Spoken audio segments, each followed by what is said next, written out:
আমি রাসেল আছি সাথে। আর শুরু হয়ে গেল ভূত এফএম। আপনাদের সবাইকে স্বাগত জানাচ্ছি ভূত এফএমে। আজকে এই ঘটনাটি শুনুন, আপনাদের ভালো লাগবে। চলে যাই ডক্টর আরিফের কাছে আবারও।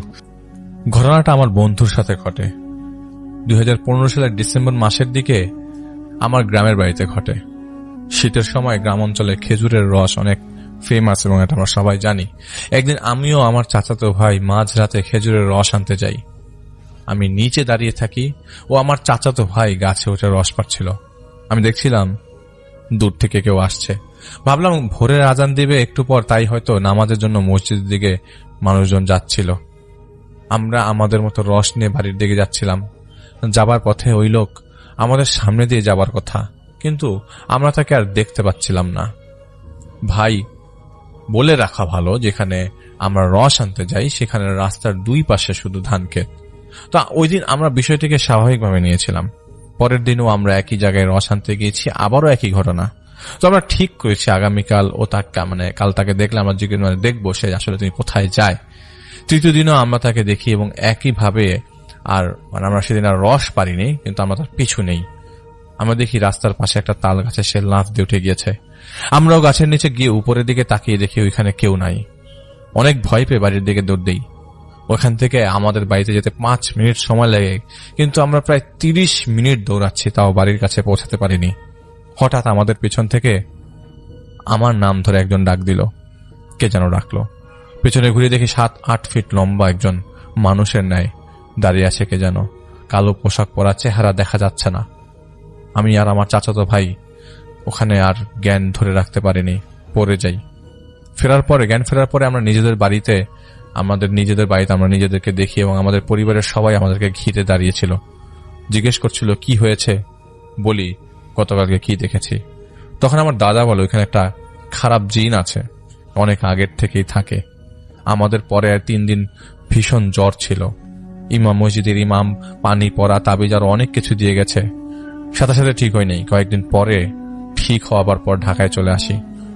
ঢাকায় আসার পরে বন্ধুদের সাথে একদিন ঘুরতে যাই এবং পরে সেখানে পুকুরে গোসল করে উঠে দেখি আমার হাতে যে আগে যে একদম মসজিদের ইমাম আমাকে একটা তাবিজ দিয়েছিল সেটা নেই।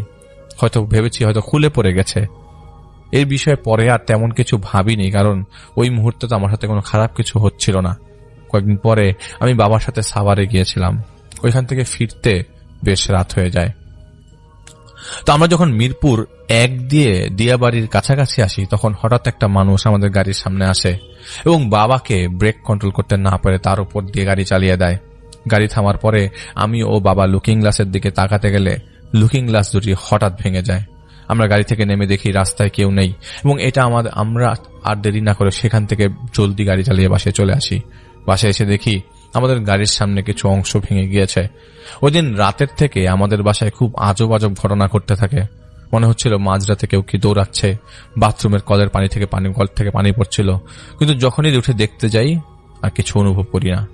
এরপরে আমরা একজন আলেম সাহেবকে ডাকি, বলি তিনি পরের দিন আমাদেরকে আমল করে জিন হাজির করে। আলেম তাকে তার সমস্যার কথা জিজ্ঞেস করলে জিনটি বলে সে আমার খুব বড় ক্ষতি করবে, সে কোনোভাবেই আমাকে ছাড়বে না। তখন আলেম পানি পড়া তাবিজ দিয়ে যায় এবং বাসাটা বন্ধ করে যায় এবং নিয়মিত নামাজ পড়তে বলে। এরপর থেকে আমি কোথাও কোনো পুকুরে এরপর থেকে এরকম মুভমেন্ট আমি যেতাম না যেখানে আমার কোনো ক্ষতি হতো। এবং এরকম ভাবে ওই আলেম সাহেব আমাকে তাবিজ দেওয়ার পরও সেটা আমি আর কয়েকবার হারিয়ে ফেলি এবং তার কাছ থেকে আবার নিয়ে আসি। তো এরপর থেকে তেমন কিছু আর ফেস করেননি। আমাকে ঘটনা পাঠিয়েছেন রাফসান রাকিব, তিনি মিরপুর থাকেন এবং এটা তার একটা ঘটনা তিনি আমাদেরকে শেয়ার করেছেন। ঠিক তেমনি ভাবে ওই দিন আমি সেলুনে চুল কাটাচ্ছিলাম। তো কাটানোর অবস্থায় আমি কথা বলতে বলতে একটা পর্যায়ে একজন লোকের ঘটনা শুনতে পাই এবং তিনি বলছিলেন যে তার লাইফে কয়েকদিন কিছু ঘটনা ঘটে গেছে। এর মধ্যে একটা হচ্ছে তিনি তার বাসার মধ্যে বারান্দায় দাঁড়িয়ে সিগারেট খাচ্ছিল। যখনই তিনি সিগারেটের মধ্যে আগুন লাগিয়ে সেটা ধূমপান করার চেষ্টা করছিল, তখনই সামহাউ সিগারেটের আগুনটা দিয়ে নিভে যাচ্ছে। যখনই জ্বালায় তখনই নিভে যাচ্ছে, যখনই জ্বালায় তখন নিভে যাচ্ছে। পরে তিনি আর সিগারেটটা ধূমপান করতে পারেননি। পরে তিনি ঘরের ভেতরে ঢুকে যান। ঠিক একইভাবে কিছুদিনের মধ্যে তিনি আরেকটা ঘটনার ইনসিডেন্ট লক্ষ্য করেন। সেটা হচ্ছে তিনি এয়ারপোর্ট থেকে বাসায় আসবার পথে তিনি সিএনজিতে ছিলেন। তো সিএনজি ড্রাইভার এবং তিনি সিএনজি বেশ ভালো স্পিডে ছিল। হঠাৎ করে তার সিএনজির সামনে কে জানি চলে আসে সাদা কাপড় পরা এবং সিএনজির মধ্যে বাড়ি খায়। তো সিএনজির ড্রাইভার খুব পাগলের মতো সিএনজিটা এদিক সেদিক করে কন্ট্রোল করার চেষ্টা করতে থাকে। তো পিছন দিক দিয়ে লোকজনের মধ্যে সমস্যা ছিল, তো সিএনজিটা তিনি একটা কর্নারে থামায় এবং এয়ারপোর্টের কর্নারে, তখন অন্ধকার ছিল জায়গাটা, এবং পিছনের লোকজন এসে জিজ্ঞেস করছে, কি রে ভাই আপনারা এরকম করতেছেন কেন সিএনজিটা নিয়ে? তখন বলে, আমাদের সিএনজির উপরে তো একটা মানুষ উঠে পড়ছিল। তো বলে, কোথায়? আমরা তো কোনো মানুষ দেখলাম না আপনার সিএনজির উপরে। আমরা দেখলাম পিছন থেকে সিএনজিটা আপনি পাগলের মতো এদিক সেদিক করে ডানে ব্যয় করতেছেন। আমাদের গাড়ি চালাতে অসুবিধা হচ্ছিল দেখে আমরা বারবার হর্ন দিচ্ছিলাম। তো এটা ছিল একটা ঘটনা, এটা আমাকে সেলুন থেকে একজন বলেছিলেন। তো আমি জাস্ট ওনার সাথে কথা বলতে যে ঘটনাটা কালেক্ট করি, তো আপনাদের সাথে শেয়ার করলাম। চলে যাচ্ছি রেফায়েত ভাইয়ের কাছে। তার কাছ থেকে ঘটনা নেওয়ার সময় তিনি যেভাবে বলেছিলেন আমাকে, তাতে মনে হচ্ছিল তাকে এই জিনিসটা নিয়ে বেশ পোহাতে হয়, প্রায় সময় পোহাতে হয়, এবং সেই জিনিসগুলো বলতে চাচ্ছিল না। কিন্তু এত ঘটনা শেয়ার করার পর যদি নিজের লাইফ নিয়ে ঘটনা শেয়ার না করে, প্রশ্ন অনেকেই করে গেছেন কিভাবে কি হয়েছে। ঠিক সেভাবে তিনি বলেছিলেন আমাকে। তিনি বলেছিলেন যে অসময়ে মাঝে মাঝে তার মুড অনেক সুইং করে। এই মুড সুইং থেকে কিছুতেই তিনি কখনো বেরোতে পারেন না। এমনকি ওস্তাদরাও নাকি মাঝে মাঝে ঝামেলায় পোহায়। তার এই মুড সুইং এর কারণে কাছে আসতে পারে না। তিনি খুব বিরক্ত ফিল করেন। তিনি কাউকে কাছে আসতে দেন না, কারোর সাথে ঠিক মতো কথা বলেন না। নামাজ পড়ে চুপচাপ নিজের মতো এক নাগারে তিনি নাকি ইবাদত বন্দিগিতে ব্যস্ত থাকেন। এবং তারাও, ওস্তাদরাও নাকি মাঝে মধ্যে মানতে পারেন না, তারাও চেষ্টা করে। তো এইটা হচ্ছে তার জীবনের কঠিন একটা সত্য। এই কঠিন সত্যের সামনে বাকি সবকিছুই সবসময় হার মেনে যায় রেফায়েত ভাইয়ের কাছে। কখনো তিনি বলেন, কখনো তিনি বলেন না। তবে তার এই কঠিন সত্য আজ হয়তো সবাইকে জানানো হবে। রেফায়েত ভাই তখন খুব ছোট, আর তার আরো 2 জন বড় ভাই আছে, প্লাস 2 জন আগের মায়ের মেয়ে আছে। তারা 2 বোন 2 ভাই। সেই আগের মা মানে রেফায়েত ভাইয়ের বাবা আগে আরেকটা বিয়ে করেছিল, সেই 4 সন্তান রেখে তার সেই মা মারা গেছে। বিধায় রেফায়েত ভাইয়ের মাকে নিয়ে বিয়ে করেছিল রেফায়েত ভাইয়ের বাবা। কিন্তু ছোট্ট রেফায়েত ভাই তো আগের এত কিছু জানতো না। সে তো এই ঘরের ছেলে। আগের মা কিভাবে মারা গেল, কেন মারা গেল, এসব কখনোই তাকে কেউ জানায়নি। রেফায়েত ভাইয়ের বাবা মার মধ্যেও প্রায় সময় ঝগড়া লাগতো। এই মায়ের সাথে ঝগড়াতে মারামারি পর্যন্ত চলে যেত, এবং এই মারামারি কন্টিনিউ করতো অনেকক্ষণ পর্যন্ত। একদিন মারতে মারতে রেফায়েত ভাইয়ের মাকে চাপকলের মধ্যে নাকি লাথি পর্যন্ত দিয়ে পুকুরের কাছে গড়াতে গড়াতে চলে গিয়েছিল তার মা। পাশের বাড়ির দাদি চাচারা এসে পরে তাকে উদ্ধার করে। রেফায়েত ভাইয়ের বাবাকে তখন সরিয়ে দেয় ধাক্কা মেরে। রেফায়েত ভাইয়ের ভাষ্য মতে এসব জিনিস হচ্ছে মজার জিনিস। আপনার সামনে রাস্তার কুকুরকে মারতে দেখলে হয়তো 2-1 দাঁড়িয়ে দৌড়িয়ে আসবে, কিন্তু কেউ যদি তার বউকে পেটায়, সেই দৃশ্য ভাগাভাগি কেউ কারোর সাথে করতে চায় না। এবং বাঁচাতে তো অনেক পরের বাঁচাতে আসবে, এটা তো অনেক পরের কথা। এসব দেখে তারা মজা পায়। গভীর রাতে হঠাৎ একদিন রেফায়েত ভাইয়ের মা বাড়ি চলে যাবে বলে রেফায়েত ভাইকে নিয়ে পুকুর ঘাটে বসেছিল। কিন্তু যুদ্ধ থাকায় রেফায়েত ভাইয়ের মা সাহস করতে পারে নাই। মিলিটারিরা নাকি ওই এলাকায় বেশ প্রভাব বিস্তার করে ফেলেছে। কোন এলাকায় এটা বলার পারমিশন আমি রেফায়েত ভাইয়ের কাছ থেকে পাইনি। রেফায়েত ভাই মাঝে মাঝে দুর্বা পাতার রস তার মার শরীরে লাগিয়ে দিত ব্যথার জায়গাগুলোতে। রেফায়েত ভাইয়ের 2 ভাই এখানে থাকে না, তারা থাকে তার নানির বাড়িতে। সেই 2 ভাই ছিল, তারা রেফায়েত ভাইয়ের চেয়ে বয়সে বড়, এবং রেফায়েত ভাইয়ের বাবার অনেক রাগ দেখে তারা এখানে আসতে চায় না। রেফায়েত ভাই কখনো তার বাবার কাছে ফিরতে পারত না ভয়ে। ক্ষেত খামারে কাজ করে এসে প্রায় সময় তিনি রাগ দেখাতেন। হুক্কা টানতেন সব সময়। মাঝে মধ্যে ক্ষেতের মধ্যে হুক্কা দিয়ে আসতে গেলেও অনেক সময় দেখা যায় যে বকা খেয়ে রেফায়েত ভাইকে বাড়িতে চলে আসতে হয়েছে। তার বাবা মার মধ্যে ঝগড়া সরলে তিনি লুকাতেন তাদের ঘরের পেছনে ছিল একটা গোয়াল ঘর। বাম পাশে আর ডান পাশে ছিল একটা কচু পাতার ঝোপ। সেখানে বৃষ্টি হলে রেফায়েত ভাই খেলতেন। ওই জায়গাটা তার ছিল পছন্দের জায়গা।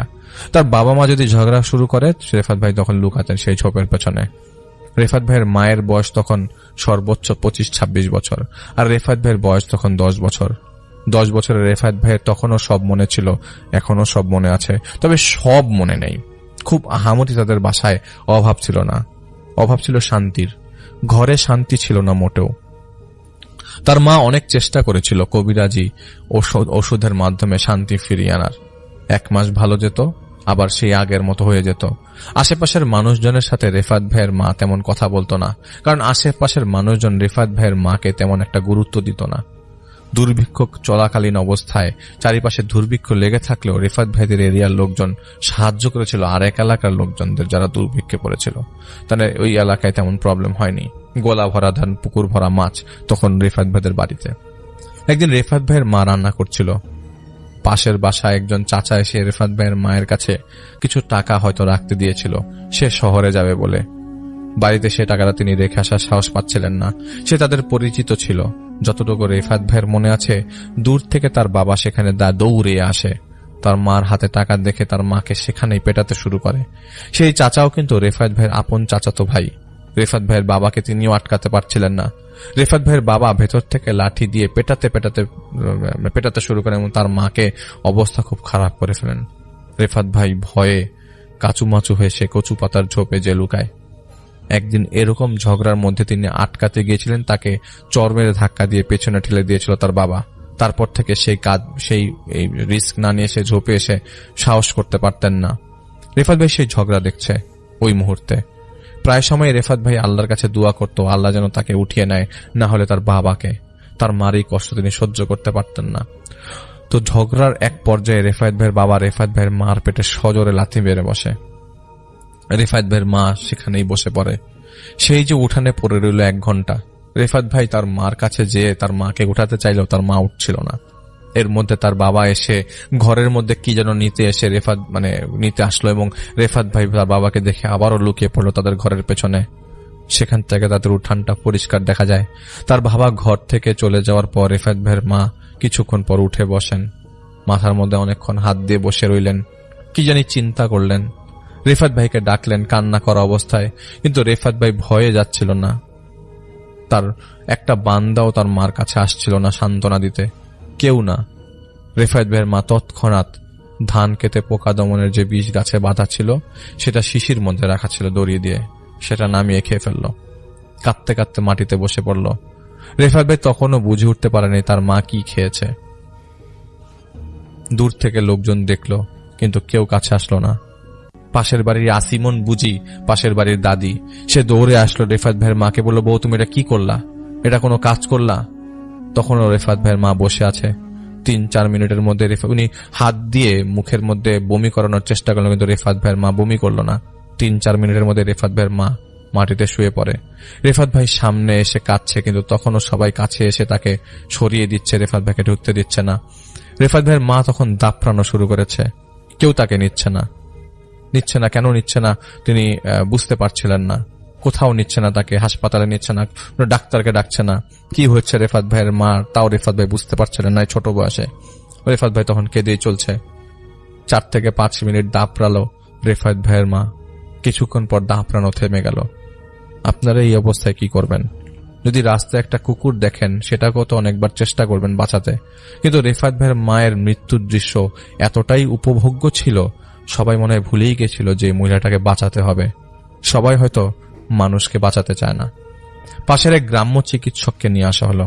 জানা গেল রিফাত ভাইয়ের মা মারা গেছেন। মুখ দিয়ে ফেনা বের হয়ে আছে, শাড়ির মধ্যে প্রস্রাব করে দিয়েছিল মারা যাবার সময়। আপনারা কি এই দৃশ্য সহ্য করার ক্ষমতা রাখেন?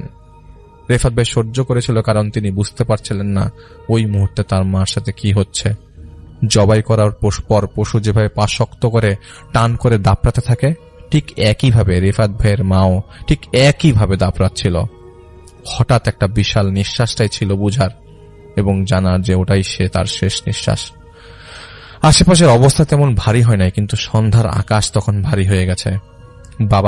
রিফাত ভাইয়ের বাবা বাজার থেকে এসে দেখেন উঠানে মানুষের ভিড়, আর রিফাত ভাইয়ের মায়ের লম্বা টান টান দুটো পা শক্ত হয়ে আছে।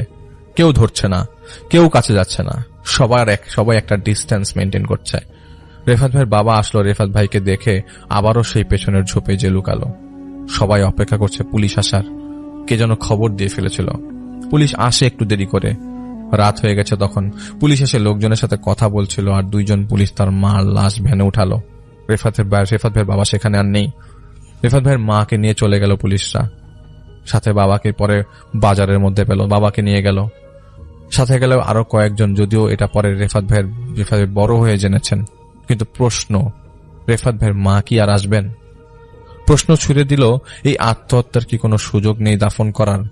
পুলিশ যখন সব তথ্য উপাত্ত সংগ্রহ করে রেফাত ভাইয়ের মায়ের মৃত্যুর পেছনে সম্পূর্ণ দোষী রেফাত ভাইয়ের বাবাকে আসামি করে দিল এবং জেল দিল 7 বছরের। রেফাত ভাই ওই 7 বছর কিভাবে কেটেছিল কেউ জানে না। মাও নেই, বাবাও নেই।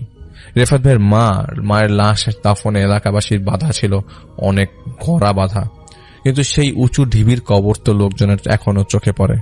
এক গ্রুপ দাফন করতে দিবে, আরেক গ্রুপ দাফন করতে দিবে না। পরে পুলিশের উপস্থিতিতে রেফাত ভাইয়ের মায়ের লাশ দাফন করা হয়। এটা 1970 থেকে 80-র মাঝামাঝির কথা, কিন্তু বিচার হয় অনেক পরে। রেফাত ভাইয়ের বাবা পলাতক ছিল, পরে যে বেল নিয়ে পালিয়ে গিয়েছিল, পরে আবারও তাকে ধরা হয় এবং পরে এইটাই মিলিয়েছিল অনেকদিন পর্যন্ত সেরকম ধর পাকড়ের মধ্যে ছিল। পরে তাকে আসামি করে সাজা দেওয়া হয় 7 বছরের। রেফাত ভাইয়ের মায়ের মৃত্যুর পর রেফাত ভাইয়ের ঘরে ঘরে ঘুরতো খাওয়া খোঁজার জন্য, যেহেতু বয়স ছোট। এবং এই 1 মাস 2 মাসই মানুষ যার রেসপন্সিবিলিটি নিতে পারে, এরপরে কিন্তু কেউ কাউকে দেখতে পারে না। তো এরকম 1 মাস 2 মাস সবাই দেওয়ার পর একবারে বিরক্ত প্রকাশ করতে থাকে। এরকম হঠাৎ একদিন রাতের বেলা রেফাত ভাই ঘুমাচ্ছে তাদের ঘরে। তার মার ঘরে যেতে পারতো না, ভয় লাগতো। কিন্তু সেদিন গভীর রাতের বেলা সেই কচু পাতার ঝোপ থেকে যেখানে নর্মালি রেফাত ভাইয়ের মা রেফাত ভাই যে লুকাতেন বা খেলতেন, সেই জায়গাটায় হঠাৎ করে রেফাত ভাইয়ের মায়ের ভয়েস রেফাত ভাই শুনতে পায়। ভয়ে শুকনো হয়ে যাওয়া রেফাত ভাই কাঁপছিল, থরথর করে অনেক কাঁপছিল। হঠাৎ রেফাত ভাই সেই ডাকের মধ্যে একটা আদরের স্বর শুনতে পায়। আয় বাবা আমার কাছে আয়, তুই ভয় পাইস না, আয় না আমার কাছে, তোর মায়ের কত কষ্ট তোকে ছাড়া থাকার। রেফাত ভাই এক প্রকার মায়ার টানে দরজা খুলে বের হয়ে যায়, দেখে কচু পাতার ঝোপে কেউ নাই।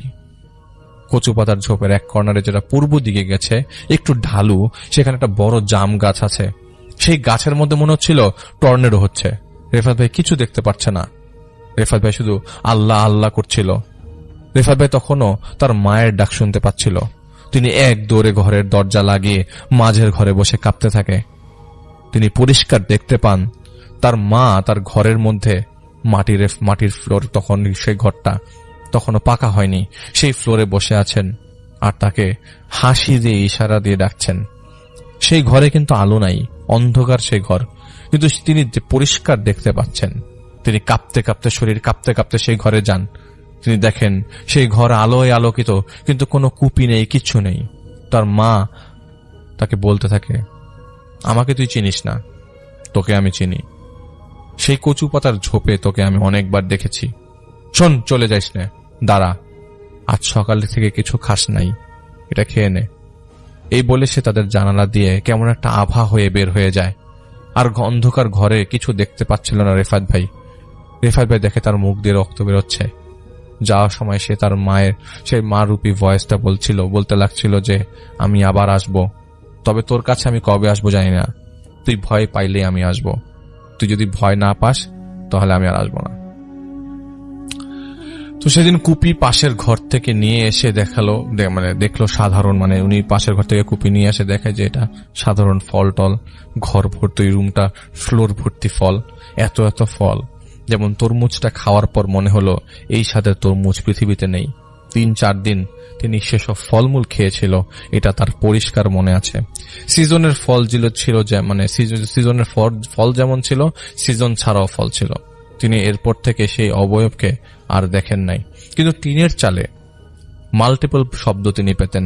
মনে হচ্ছিল 4-5 জন টিনের চালে কেউ জানে হাঁটছে।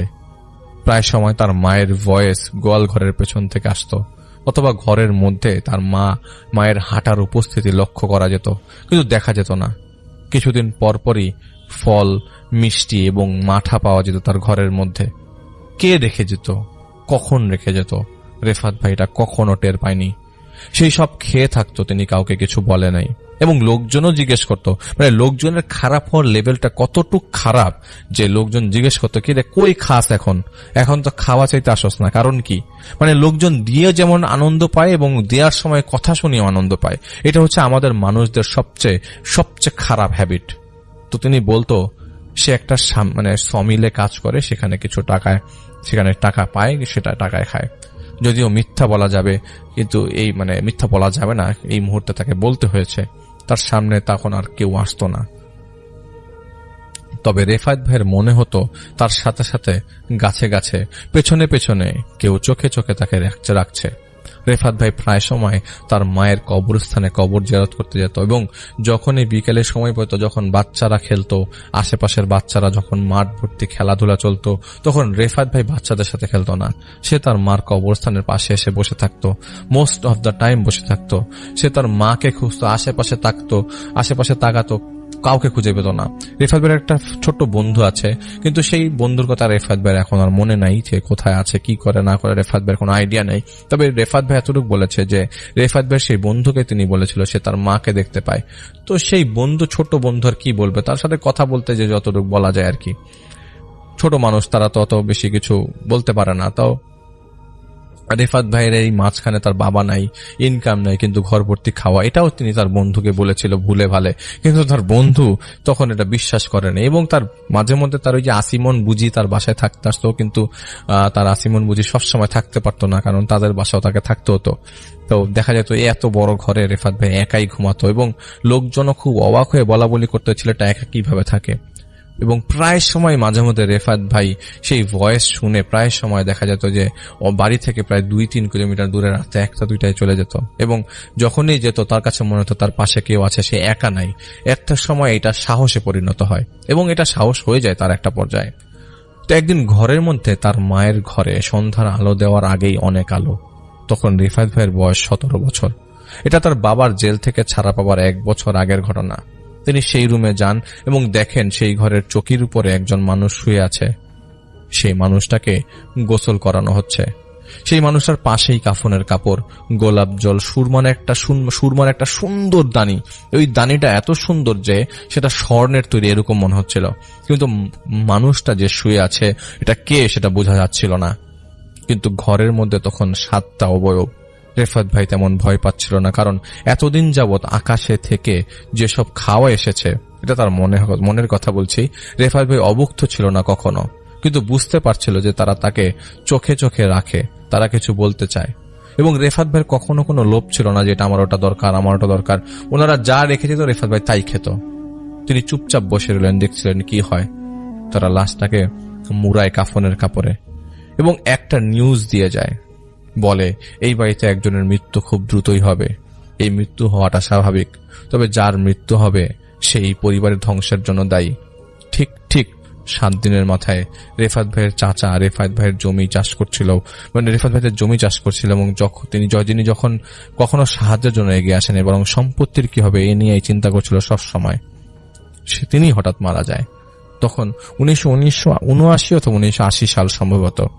রেফাত ভাইকে মাঝে কোরআন দিয়ে যায় তারা, এবং এই কোরআন শরীফটা দিয়ে যায়, ছোট্ট একটা কোরআন শরীফ দিয়ে যায়। সেটা দিয়ে যায় রেফাত ভাইয়ের মায়ের কবরস্থান থেকে 20 ফিট দূরত্বে একটা গাছের নিচে, এবং সেখানে বলে তুমি সেখানে একটা কোরআন শরীফ পাবা।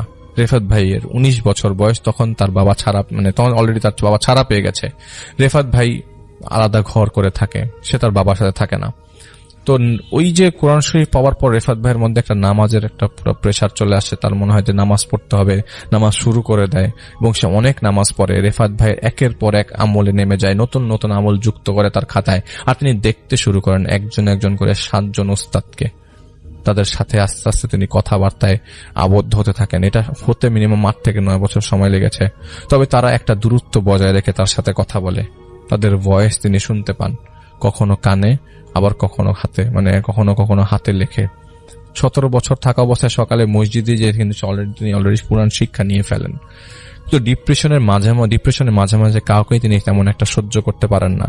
ডিপ্রেশন যখন ধরেন তখন কাউকে তার ভালো লাগে না। এই ডিপ্রেশনটার জন্ম তার মা তাকে দেন, এটা তার ধারণা। তিনি প্রায় সময় তার মাকে স্বপ্নের মধ্যে দেখেন, আবার কখনো কখনো সামনে দেখেন। কিছুদিন আগে বলতে এই মারা যাওয়ার পরে যখন তিনি এই ওস্তাদদের কথাবার্তা শুনে বিভিন্ন রকমের আমল করে, বিভিন্ন রকমের মানুষের প্রবলেম সলভ করতে যেত, তারই এমন একটা সলভ করতে যাচ্ছিল বিশাল বড় স্টিমারে করে ঢাকা থেকে ভোলা। সেই ভোলা যাওয়ার পথে তিনি আসলে মানুষের সাথে দূর একটা ডিস্টেন্স মেনটেন করেন সব সময়। সে ভোলা যাবার পথে তিনি ফেরির ভিতরে তিনি একজন মহিলাকে দেখতে পাচ্ছিলেন এবং দূর থেকে দেখতে পাচ্ছিলেন এটা তার মা। কিন্তু তার বয়স যতই বাড়ছিল তিনি ততই কিন্তু বুঝতে পারছিলেন যে তার মায়ের চেহারা তিনি ভুলে যাচ্ছেন। এখন যখনই কোনো অবয়ব দেখেন তখনই তার মনে হচ্ছে এটাই তো আমার মা, এটাই তো আমার মা, এটাই তো আমার মা। তবে তার এখন তিনি যেটা বলেন যে তার পরিষ্কার এখন তার মায়ের চেহারাটা পরিষ্কার মনে নেই, কিন্তু এইটা তিনি ওস্তাদদেরকে বলেছেন যে আপনারা চাইলে আমাকে একটু আমার মায়ের চেহারা দেখাতে পারেন, কিন্তু তার ওস্তাদরা এটা তাকে কখনোই করেনি, কারণ তিনি ডিপ্রেশনে এতটাই নিমগ্ন থাকেন যে তখন আর তাকে আর এইসব জিনিস নিয়ে কোনো ধরনের বদার করা যায় না। সে মাঝে মধ্যে তার মাকে খুঁজে, খালি ক্ষেতের মধ্যে খুঁজে, তার মা তাকে খুঁজছে কিন্তু দেখছে না, কিন্তু সে তার মাকে দেখছে, ও ডাকাডাকি করছে কিন্তু তার মা শুনছে না, এরকম জিনিস দেখেন। আবার তিনি সামনে দেখেন তার মা তার জায়নামাজে বসে নামাজ পড়ছেন। আবার কখনো কখনো রাতের বেলা সেই উঠোনের পাশ দিয়ে যাওয়ার সময় নাকি প্রায়ই সে তার মাকে দেখেন সেখানে দাপড়াচ্ছে। এটা কিন্তু যখন তিনি ছোট বয়স তখনের কথা বলছি, যেরকম ভাবে তার মা মারা যাবার সময় দাপড়িয়েছিল, সেই কচু পাতার ঝোপ তিনি কিছুতেই ভুলতে পারেন না, এবং সেটা এখনো তিনি ভুলতে পারেন না। মাছ দিয়ে সেই পুকুরে ডুব দিয়ে মারা যাবার চেষ্টা করেছেন তিনি অনেকবার, কিন্তু ওস্তাদা তাকে পরে বুঝায় এবং সেখান থেকে উঠায় নিয়ে আসে। একটা পর্যায়ে তিনি ঢাকায় চলে আসেন। সেই যে শুরু, এক গ্যারেজে কাজ করতে করতে জামাতে যাওয়া, লেবাসে পরিবর্তন আসা এবং তার ওস্তাদরা আসে একে একে করে আস্তে আস্তে তার কাছে। 7 জন তার সাথে থাকে, কিন্তু সব সময় তার সাথে 7 জন থাকে না, একজন না একজন আসে এবং তিনি ডাকলেই আসে।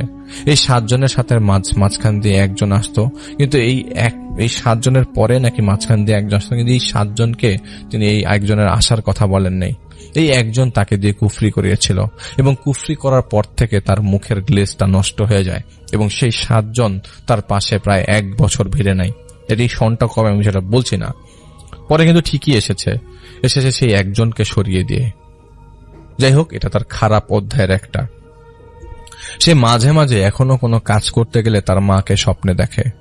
বয়স হবার সাথে সাথে এলাকার লোকজনের কাছ থেকে জানতে পেরেছিল তার বাবা তার আগের স্ত্রীকেও মেরে মেরে হত্যা করেছে।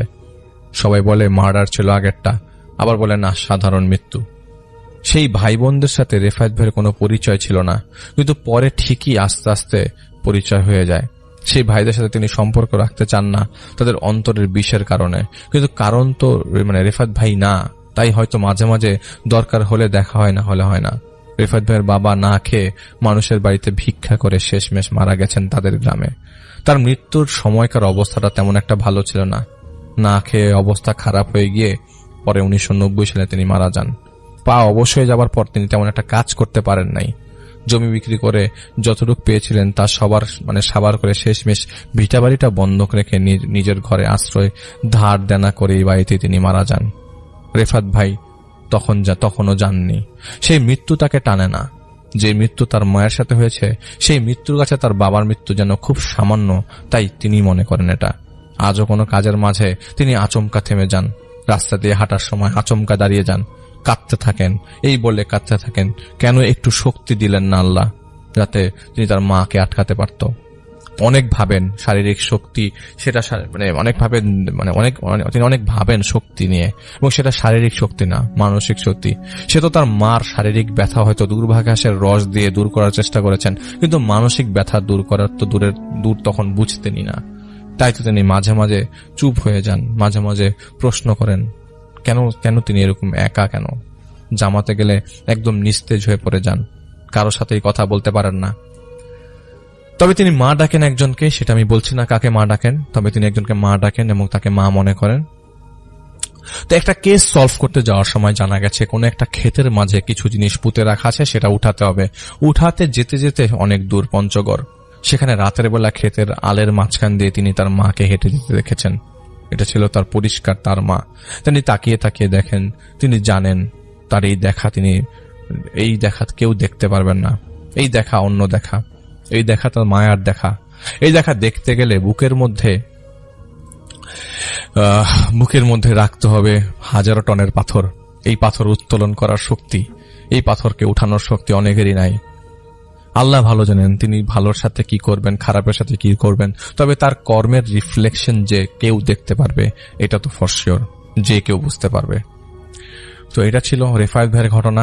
রেফায়েত ভাইয়ের একটা বাস্তব ঘটনা, যেটা রেফায়েত ভাই আরো অনেক কথা স্কিপ করে গেছেন। তো রেফায়েত ভাই বলেছেন তিনি তার এই জিনিসগুলা ডিপ্রেশনের কথা তিনি আবারও সামনের কোন একটা এপিসোডে আমাদের সাথে শেয়ার করবেন।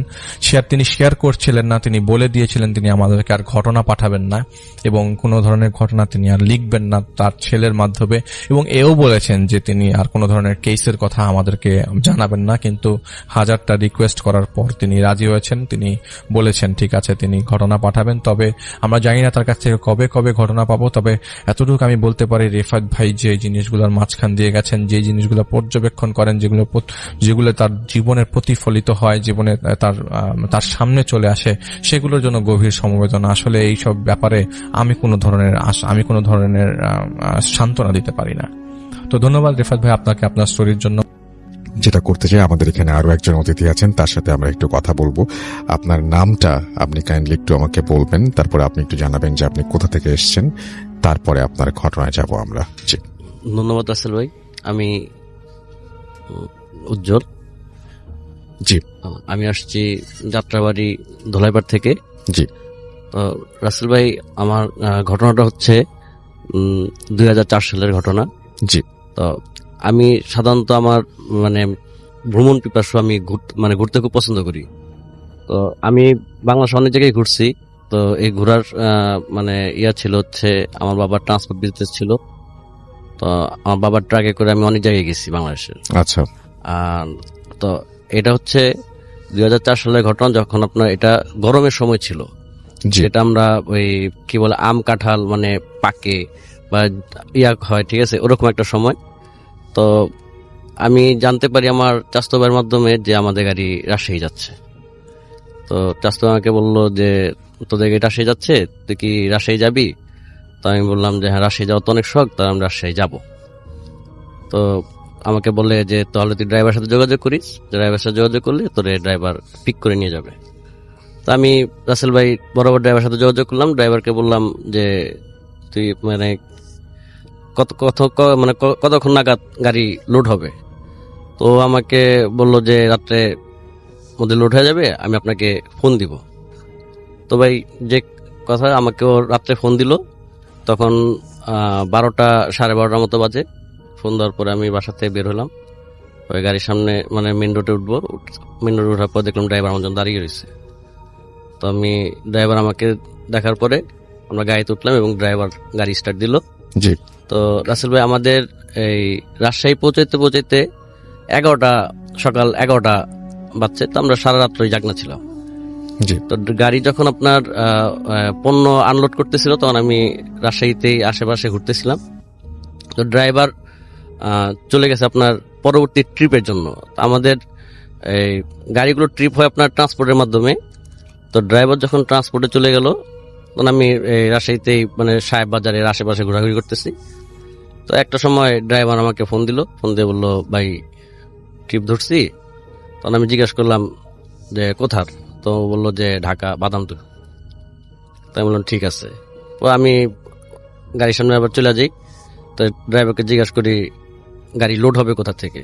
তো আমাকে লোকেশন বললো যে কানসার থেকে লোড হবে, কিন্তু যে বাগানের যে পয়েন্ট থেকে লোড হবে সেটা আপনার যে আমের গাড়ির সাথে আপনার প্রত্যেকটা গাড়ির সাথে একটা স্কোয়াড আসে, যে আমটাকে পাহারা দিয়ে নিয়ে আসে, বা আমটা যেখান থেকে আপনার খরিদ করে ওখান থেকে আপনি বুঝা নিয়ে নেয়।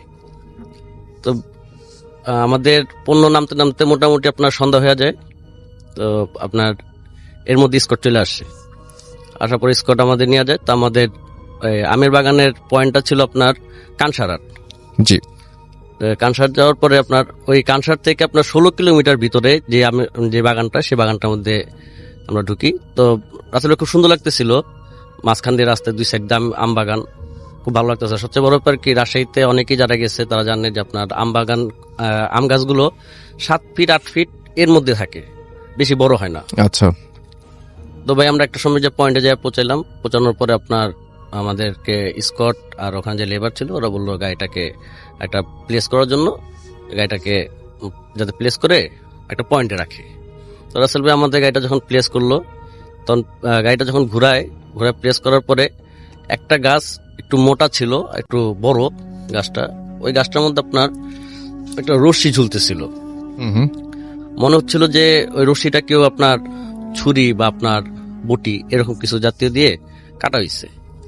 তা রশিটা আপনার মানে লম্বায় মানে মোটামুটি আপনার 2.5 ফিট 3 ফিটের মতো ছিল। তো গাড়িটা যখন প্লেস করছে তখন আমাদের গাড়ির যে সামনের যে মুখ যে মানে কেবিনের যে সামনের যে মেইন গ্লাসের থেকে অল্প কিছু ডিস্টেন্সে ছিল, একটু দূরে ছিল। তা আমরা এই দড়িটাকে কোনো কিছু মনেই করি নাই আচ্ছা। যে একটা গাছের মধ্যে থাকতেই পারে। তো রাসেল ভাই যখন আপনার এই লোডিং শুরু মানে যখন আমরা বাগানে ঢুকছি তখন আপনার প্রায় মাগরিবের আজান মানে দেয় অবস্থা। তো যাওয়ার সাথে সাথে আপনার ওখানে যাই দেখি আপনার প্রায় 10-15টা আপনার যে আমের খাঁচি যেটাকে বলে, এখন তো আপনার আম ক্যারেটে আসে, প্লাস্টিক ক্যারেটে, ওই সময় খাঁচিতে আসতো। তো লেবার আপনাকে সব মানে রেডি করে রাখছে প্রায় 15-20টার মতো। তো আমরা যাওয়ার পরে লেবার আপনার ওই খাঁচিটা আপনার একটা একটা করে উঠানো শুরু করছে। তো রাসেল ভাই 8টা 8:30টার দিক থেকে হঠাৎ করে লেবাররা বললো যে ওরা চা পানি খাবে, তোরা চা পানি খেতে যাবে। আচ্ছা। এমন সময় আপনার যে আমাদের সাথে যে স্কট ছিল যে আপনার মালটা বুঝে নিবে, ওরা সাথে করে ওই স্কটটাকে সাথে করে নিয়ে যায়। নিয়ে যাওয়ার পরে তা আমরা সভাপতি আপনার 3টা লোক ছিলাম, খুব ক্লান্ত। আর একটা হচ্ছে গরমের সময়, গরমের শৈলী এমনি ক্লান্ত হয়ে যায় ভাই, রাত্র জাগনা ছিলাম। তো প্রথমে আমি যাই গাড়ির ভিতরে আপনার গাড়ির ভিতরে যে আপনার পিছনে আমাদের কেবিনের পিছনে গাড়ির যে কেবিনের পিছনে আপনার ঘুমানো জায়গা আছে, তো আমি ওখানে যাই প্রথমে একটু শৈল হেলান দিই মানে ঘুমাই। আচ্ছা। তো এর মধ্যেই ড্রাইভার আসে, ড্রাইভার এসব বলতেছে যে ও ঘুমাবে। তো আমাদের কেবিনের মধ্যে আপনার 2জন ঘুমানো জায়গা আছে, একজন নিচে ঘুমাইতে পারে, একজন উপরে। তো আমি যখন নিচে ঘুমাইছি তখন ড্রাইভার এসে আবার উপরের যে ইয়াটা আছে বিছানাটা আছে ওটার মধ্যে ঘুমাইছে। এরপরে হেল্পার আসছে, হেল্পার আসার পরে যখন উঠছে তখন আমি উপস্থিত টের পাই। আমি হেল্পারকে বললাম যে তুই মানে বলতেছে কবে আমি একটু ঘুমাবো। তাই বললাম তুই যখন ঘুমাবি তাহলে কাজ কর, লেবাররা তো কিছুক্ষণ পরে এসে ডাকাডাকি করবো, তখন ঘুম ভেঙে যাবো। তুই গাড়ির হ্যান্ডলাইটটাকে উপরে করে দে, জ্বালায় দে। আর ওই সময় রাসেল ভাই খেয়াল করলাম আপনার যে কাটা যে দড়িটা ছিল, এই দড়িটা আপনার আমাদের গ্লাসের সাথে মানে মনে হচ্ছে কি আপনার দুলে গ্লাস আমাদের বাড়ি খাচ্ছে এরকম অবস্থা। তো ওরা বললাম যে তুই যখন ওই হ্যান্ডলাইটটা যখন করবি তখন ওই দড়িটাকে গাছের সাথে একটা প্যাঁচ দিয়ে দিস, যাতে গ্লাসের লজে বাড়ি না খায়, আওয়াজ হইলে ঘুম ভেঙে যাইব। তো উপর উঠছে, উপরটা হ্যান্ডলাইটটা করে দিয়ে আপনার নেমে গেছে, রশিটাকে আর প্যাচ দেয় নেই। আচ্ছা। তো রাসেল ভাই এতই ক্লান্ত ছিলাম যে ঘুমাই গেছি, মানে ঘুমে আপনার কখন যে আপনার রাত্র 11:30-12টা বেজে যায় সেটা মানে খেয়ালই করতে পারিনি। আচ্ছা। হঠাৎ করে গাড়ির মধ্যে একটা মানে আওয়াজ হলো, মনে হলো কি ধূপ মানে কিছু একটা মানে ওই খাচ্ছি গাড়ির মধ্যে ফেলছে, গাড়ির মধ্যে ফেললে যেমন একটা ভাইব্রেট মানে একটা ঝাঁকি খায়, ওই ঝাঁকিতে আমার ঘুমটা ভাঙছে। তো ঘুমটা ভাঙার পরে আমি আমার হেল্পারকে ডাক দিলাম, বললাম যে দেখ লেবার আসছে, ওরা মাল উঠানো শুরু করছে, তুই একটু যায় এই খাঁচিগুলো একটু সুন্দর করে করে নে, গুছায় নে। তো এই খাঁচিগুলো আবার রশিদা বান্ধিতে গেলে তখন পড়ে যাবে। হ্যাঁ, তখন পড়ে যাবে, তুই এটাকে একটু কর। তো উপরে উঠছে, উপরে ওঠার পরে দেখতেছে যে কেউই নেই ওখানে, কেউ নেই। ও নিচে নামার পরে বলতেছে, আবার কেবিনেতে ঢুকছে, বলতেছে ভাই কেউ তো আসে নাই। আমি কিন্তু যা গাড়ির পিছনে মনে হয়তো বা লেবাররা মনে হয় এই খাঁচি আরো রেডি করতেছে, তুই ওখান থেকে দাঁড়া দেখ, দেখে গাড়িটা লোড কর, তুই সামনে থাকলে তাতেই লোড হয়ে যাব। তো ভাই নাইমা গাড়ির পিছনে গেছে, যাওয়ার মানে 30 থেকে 40 সেকেন্ডের মধ্যে মানে খুব দূর দিয়া ও গাড়ির মধ্যে চলে আসছে, আইসাই ডান সাইডে বাম সাইডে যে আপনার দরজা গেটটা ছিল লাগাই দিছে, লাগা দেওয়ার পর কাঁপতেছে। কিরে কি হয়েছে, তুই দূরে আসলি কেন? কয় ভাই যা দেখা দেখছি। কি দেখছস? তো কিছু বলতেছে না। এমন সময় আমি পরে ড্রাইভারকে ডাক দিলাম, ড্রাইভারকে ডাক দিয়ে বললাম দেন তো কি কয়। পরে ড্রাইভারকে বলতেছে যে তোর কি হয়েছে, সমস্যা কি? জি। ঠিক আছে, বলতেছে নিচে নেবেন না, যা দেখার দেখছি। পরে ড্রাইভার বলতেছে তুই কি ঘুমের ভোরে কি উল্টা পাল্টা বলতেছিস নি? নাইবেন না গাড়ি থেকে, আবার একই কথা বলতেছে। পর ড্রাইভার আপনার ডান সাইডের যে গেটটা ছিল, ডোরটা ছিল, ডোরটা দিয়ে নামছে। নামার পরে ড্রাইভারও আপনার গাড়ির পিছনে যায় মানে একটা ওমাগো একটা চিৎকার করে আবার গাড়ির মধ্যে দৌড় দিয়ে আসছে, আইসেই দরজা টরজা সব লাগাই দিচ্ছে। এখন এই দুইজনেরই শোনার পরে আমি জিজ্ঞেস করলাম কি হয়েছে, কয় ভাই নিচে নেমেন না, যা দেখার দেখছি, বসে থাকেন ভিতরে। তো ভাই এই দুজনে দেখার পরে আমার একটা কিউরিওসিটি জাগলো যে এর কি দেখলো এমন যে এরকম দৌড়া চলে আসলো। এর মধ্যে না ভাই ড্রাইভার গাড়ির মধ্যে ঢোকার পর পরে আপনার গাড়িতে মনে হলো কি আপনার এই কম্পন বাইরে গেল, গাড়ির মধ্যে মনে হচ্ছে কি খুব জোরে জোরে লাফাচ্ছে, এবং গাড়ির মধ্যে স্বভাবত লাফাইলে আপনার একটা স্প্রিং এর মতো করে, এরকম স্প্রিং করতেছে গাড়িটা। আমি বাম সাইডের দরজাটা খুলে আপনার উপরে উঠলাম, ওঠার পরে আপনার দেখি আমাদের গাড়ি একবার পিছনে একটা মেয়ে হাঁটু গেরা মাথার সামনের চুলগুলো সব ইয়া করে বসে রয়েছে। ভাই আমি ওই যে হ্যান্ডলাইটটা জ্বালানো ছিল এটা একটু ঘুরানোর সাথে সাথে আপনার দেখলাম ও আপনার সামনের চুলগুলো সব সরে গেল, চোখগুলো আপনার টকবক মানে রাগান্বিত একটা চোখ, আর ঘাটটা এমন অ্যাঙ্গেলে ঘুরাইছে স্বভাবত মানে সাধারণ মানুষ কখনো এই অ্যাঙ্গেলে ঘুরাতে পারবে না। একটা সময় আমিও গাড়ির ভিতরে আসি, আইসা মনে করেন হাত পা কাঁপতে থাকে, আর একটা ভদকা একটা গন্ধ আসে আপনার, যেটা আপনার এই কি বলে মানে লাশ ঘরের যে যেরকম একটা গন্ধ থাকে এরকম একটা গন্ধ গাড়ির মধ্যে আসতে থাকে, মানে গন্ধে আপনার মনে করেন পুরো গাড়ি মানে কেবিনের ভিতরে গন্ধ হয়ে যায়। তো আমরা গ্লাস ট্লাস লাগাই, তো আমি ড্রাইভারকে বলি যে গাড়ি বাগান থেকে বের করো। তো ড্রাইভার মানে এমনই ইয়া ছিল যে ওর হাত পা কাঁপতে তো গাড়িটা স্টার্ট দিতে পারে নাই, বা ও কি চিন্তা করে স্টার্ট দেয়নি এটা বলতে পারলাম না রাসেল ভাই। কিছুক্ষণ পরে দেখি যে দড়িটা ঝুলানো ছিল সেই দড়িটার মধ্যেই ওই মেয়েটা ঝুলতেছে, এবং আমরা আমাদের থেকে 5 থেকে 6 ফুট দূরে আমরা এটা স্পষ্ট দেখতে পারতেছি। এবং রাসেল ভাই আমরা এত ভয় পাইছিলাম, শুধু আল্লাহকে ডাকছি, যে মানে আল্লাহর ডাকতে ডাকতে আপনার ভোর হয়েছে, আজান দিছে, একটু স্বাভাবিক হয়েছে।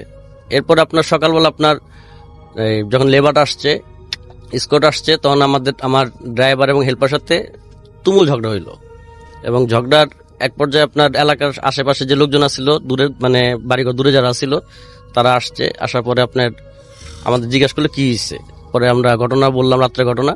তো লেবার আপনার ওই এলাকার লোকজন যারা ছিল লেবারদেরকে খুব ইয়া করলো যে এরা না হয় বাইরে, তোরা কেন ইয়া করলি, এদেরকে বললি না।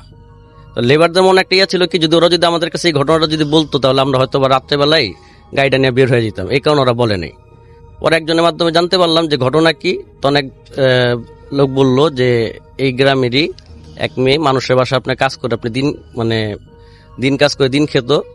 ওই মেয়েটা আপনার একদিন যাওয়ার সময়, দুপুরবেলা যাওয়ার সময় ওর শরীরে নাকি আপনার মানে খারাপ কিছু ভর করে, এবং এরপর থেকেই মানে অদ্ভুত সব আচরণ করত, আপনার জ্যান্ত মুরগি কামড়ায় খেত, তারপর আপনার এই পাগলের মতো চলতো, আর মাঝে মধ্যে নাকি আপনার ওই গাছের নিচে বসে বিড়বিড় করে বলতো যে আমারে বাঁচাও, আমার তোরা নিয়ে যাইব। তো রাসেল ভাই এখানে আপনার শেষ হইতে পারতো, কিন্তু মেয়েটার কেউ ছিল না, আত্মীয় স্বজন কেউ ছিল না, খুব মানে এতিম ছিল। আর একটা সময় আপনার ওই লাস্ট যেদিন মেয়েটা সুসাইড করে সেদিন নাকি আপনার একটা ওই খাসির বাচ্চা ছাগলের বাচ্চাকে গলায় কামড়া রক্ত খায়।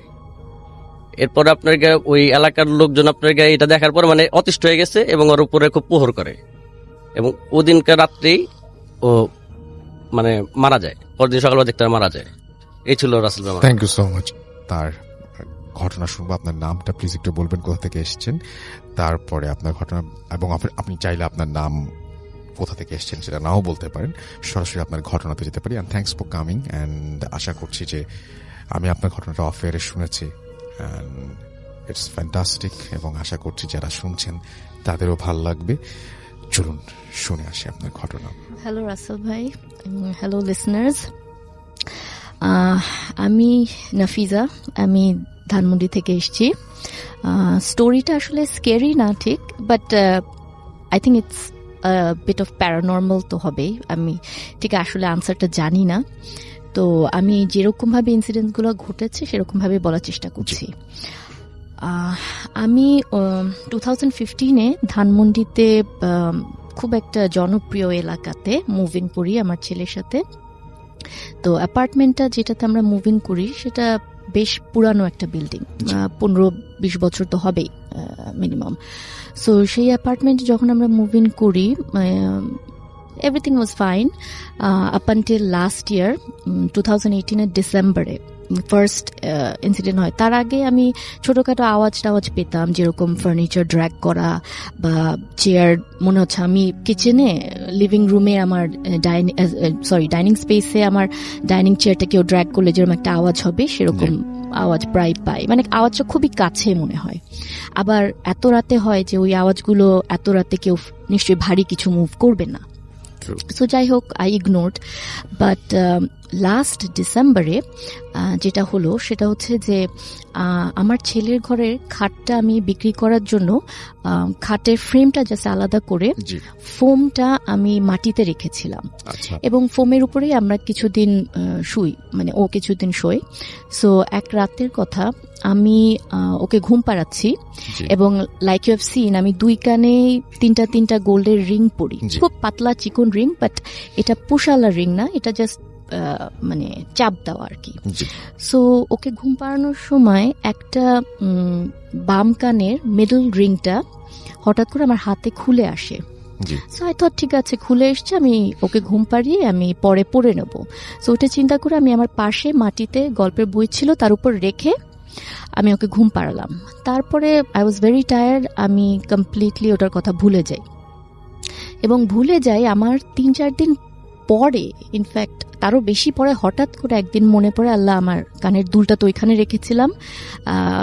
কিন্তু এই সময়টার মাঝে আমার খাটের ফ্রেমটা মিস্ত্রি এসে নিয়ে গিয়েছে, এবং যেহেতু মিস্ত্রি আপনারা সবাই জানেন যে একটা ঘরে ফার্নিচার মুভ করলে আমাকে ন্যাচারাল ওই ফোমটা উঠাতে হয়েছে, বেডশিট, পিলো, কমফর্টার সবই সরাতে হয়েছে, জায়গাটা ওপেন করে দিতে হয়েছে। তারা সেটা এসে সরিয়ে নিয়েছে। তারপর আমি পুরা ঘর পরিষ্কার করেছি, ফোমটা আবার জায়গায় রেখেছি, বেডশিট দিয়েছি, এবং এর মধ্যে বলে রাখি I don't have any meds. So এমন না যে দুলটা মেডটা চুরি করবে, বা আমি ভাবলাম যে হঠাৎ করে যখন মনে পড়লো আমি তাও দৌড়ে গিয়ে দেখলাম রুমটাতে যে আছে কিনা কোথাও। কিন্তু আমার মনে হলো আচ্ছা এমনও হতে পারে যে মিস্ত্রি চোখে পড়েছে, সে পিক করে নিয়ে চলে গিয়েছে। এবং আমার খুব মনটা খারাপ হলো যে বলে যে সোনার জিনিস হারানো ঠিক না, এন্ড আমার এটা অনেক বছর ধরে আমি এটা পড়ি, সব সময় পড়া থাকে। So I was very upset. হ্যাঁ ঠিক আছে, আমি জানি পাবো না, তাও রুমটা ভালো মতো একটু দেখলাম। তারপর আমি মন খারাপ করে I went back to my work. তারও কিছুদিন পরে আমি একদিন বিছানাটা, ইমাজিন করেন যদি কেউ একটা বিছানা ঝাড়ে, তার উপর বিছানার শীটটা একদম টান টান করে রাখা, এবং আমার বিছানাতে শুধু 2টা বালিশ আছে আর কিছু নাই, বেডশিটের কিছু নাই। সো আমি বিছানাটা ঠিক করে আমি I went back to the room ঝাড়ু দেওয়ার জন্য। তখন আমি দেখলাম যে খাটের উপর একটা কি জানি চকচক করছে। সো তাও আবার মানে পায়ের দিকটাতে, লেফট সাইডে পায়ের দিকটাতে একটা জিনিস শাইন করছে। সো আমি আগে গিয়ে দেখলাম অ্যান্ড মাই ইয়ারিং ওয়াজ দেয়ার। হ্যাঁ, ম্যাজিক্যালি জাস্ট অ্যাপিয়ার্ড ওইখানে। সো আই ওয়াজ লাইক, আমি বুঝতে পারছিলাম যে এটা কি আমার নেওয়া ঠিক হবে কিনা, পড়া ঠিক হবে কিনা, বাট মানে I was so happy. First thing I said is like, whoever returned it to me, thank you, or however it magically came back to me, thank you. হ্যাঁ, আমি জানতেও চাই না কিছু না, but I was just happy যে আমি আমার ইয়ারিংটা পেয়েছি। আমি ওটা পরেও নিলাম, পরে বাস ফাইন, ওটার কথা ভুলে গেলাম। তারপর আবার জানুয়ারি মাসে I was getting remarried. So বিয়ের শপিং এর জন্য I went to মার্কেটে, গোল্ডের দোকানে গেলাম। তখন আমার মানে তখনকার বয়ফ্রেন্ড, এখন হাজবেন্ড, সে আমার হঠাৎ করে কানের দিকে তাকিয়ে বলে, আচ্ছা তোমার এই ইয়ারিংটা কোথায়, ইটস মিসিং। তো আমি বললাম ও শিট, এটা আবার সেম ইয়ারিংটাই মিসিং। হ্যাঁ, তো আমি ভাবলাম যে এইটা তো এখন পাওয়ার কোনোই উপায় নাই, বিকজ আমি ফার্স্টলি জানি না যে কোথায় কখন এটা খুলে গিয়েছে। গাড়িতে হতে পারে, মার্কেটে হতে পারে, বা ইভেন বাসাতেও হতে পারে, সেম কেস যে পরিষ্কার করার সময় আমি ফেলে দিয়েছি। So I completely forgot about it. ঠিক আছে, গিয়েছে, আমার মন খারাপ। তারপরের দিন I had a small mehndi occasion বাসাতে। তো আমার হাতে 2 হাতে মেহেন্দি দেওয়া, মেহেন্দিটা ড্রাই হয়েছে, আমি ধুতে যাব বাথরুমে। তো তার আগে যেহেতু মেহেন্দির গুঁড়া টুড়া বাথরুমে পড়েছিল, আমি পরিষ্কার করে বাথরুমটা আমি বের হয়েছি যে আবার আমি রিএন্টার করব বাথরুমে। ইমাজিন বাথরুমের সাদা টাইলস, ক্লিন ফ্লোরটা, কিচ্ছু নাই। আমি ঢুকতে দেব, ঠিক বাথরুমের মানে দরজার মুখে মাটিতে মাঝখানে আমার ইয়ারিংটা পরা, সেম ইয়ারিং। আমি মানে I did not know what to say. মানে আগেন সেম জিনিস happened, it was a clean surface, একটা পরিষ্কার জায়গার উপর আমার ইয়াররিংটা জাস্ট রাখা। তো আমি তাড়াতাড়ি ওটা উঠিয়ে নিয়ে আমি আর কিছু চিন্তা করলাম না। আগেন আমি খুব হ্যাপি যে এবং আপনি বলছিলেন যে কিছুক্ষণ আগে ওটা ক্লিন করা হয়েছে। এক্স্যাক্টলি, আমি তার আগে ফ্লোরটা লাইক আই সেড আমার তো মানে হেল্প নাই, সো আমি নিজেই ক্লিন করে বের হয়ে আসছি বাথরুম থেকে, এবং আমি আবার যাব আমার হাতটা ধুতে।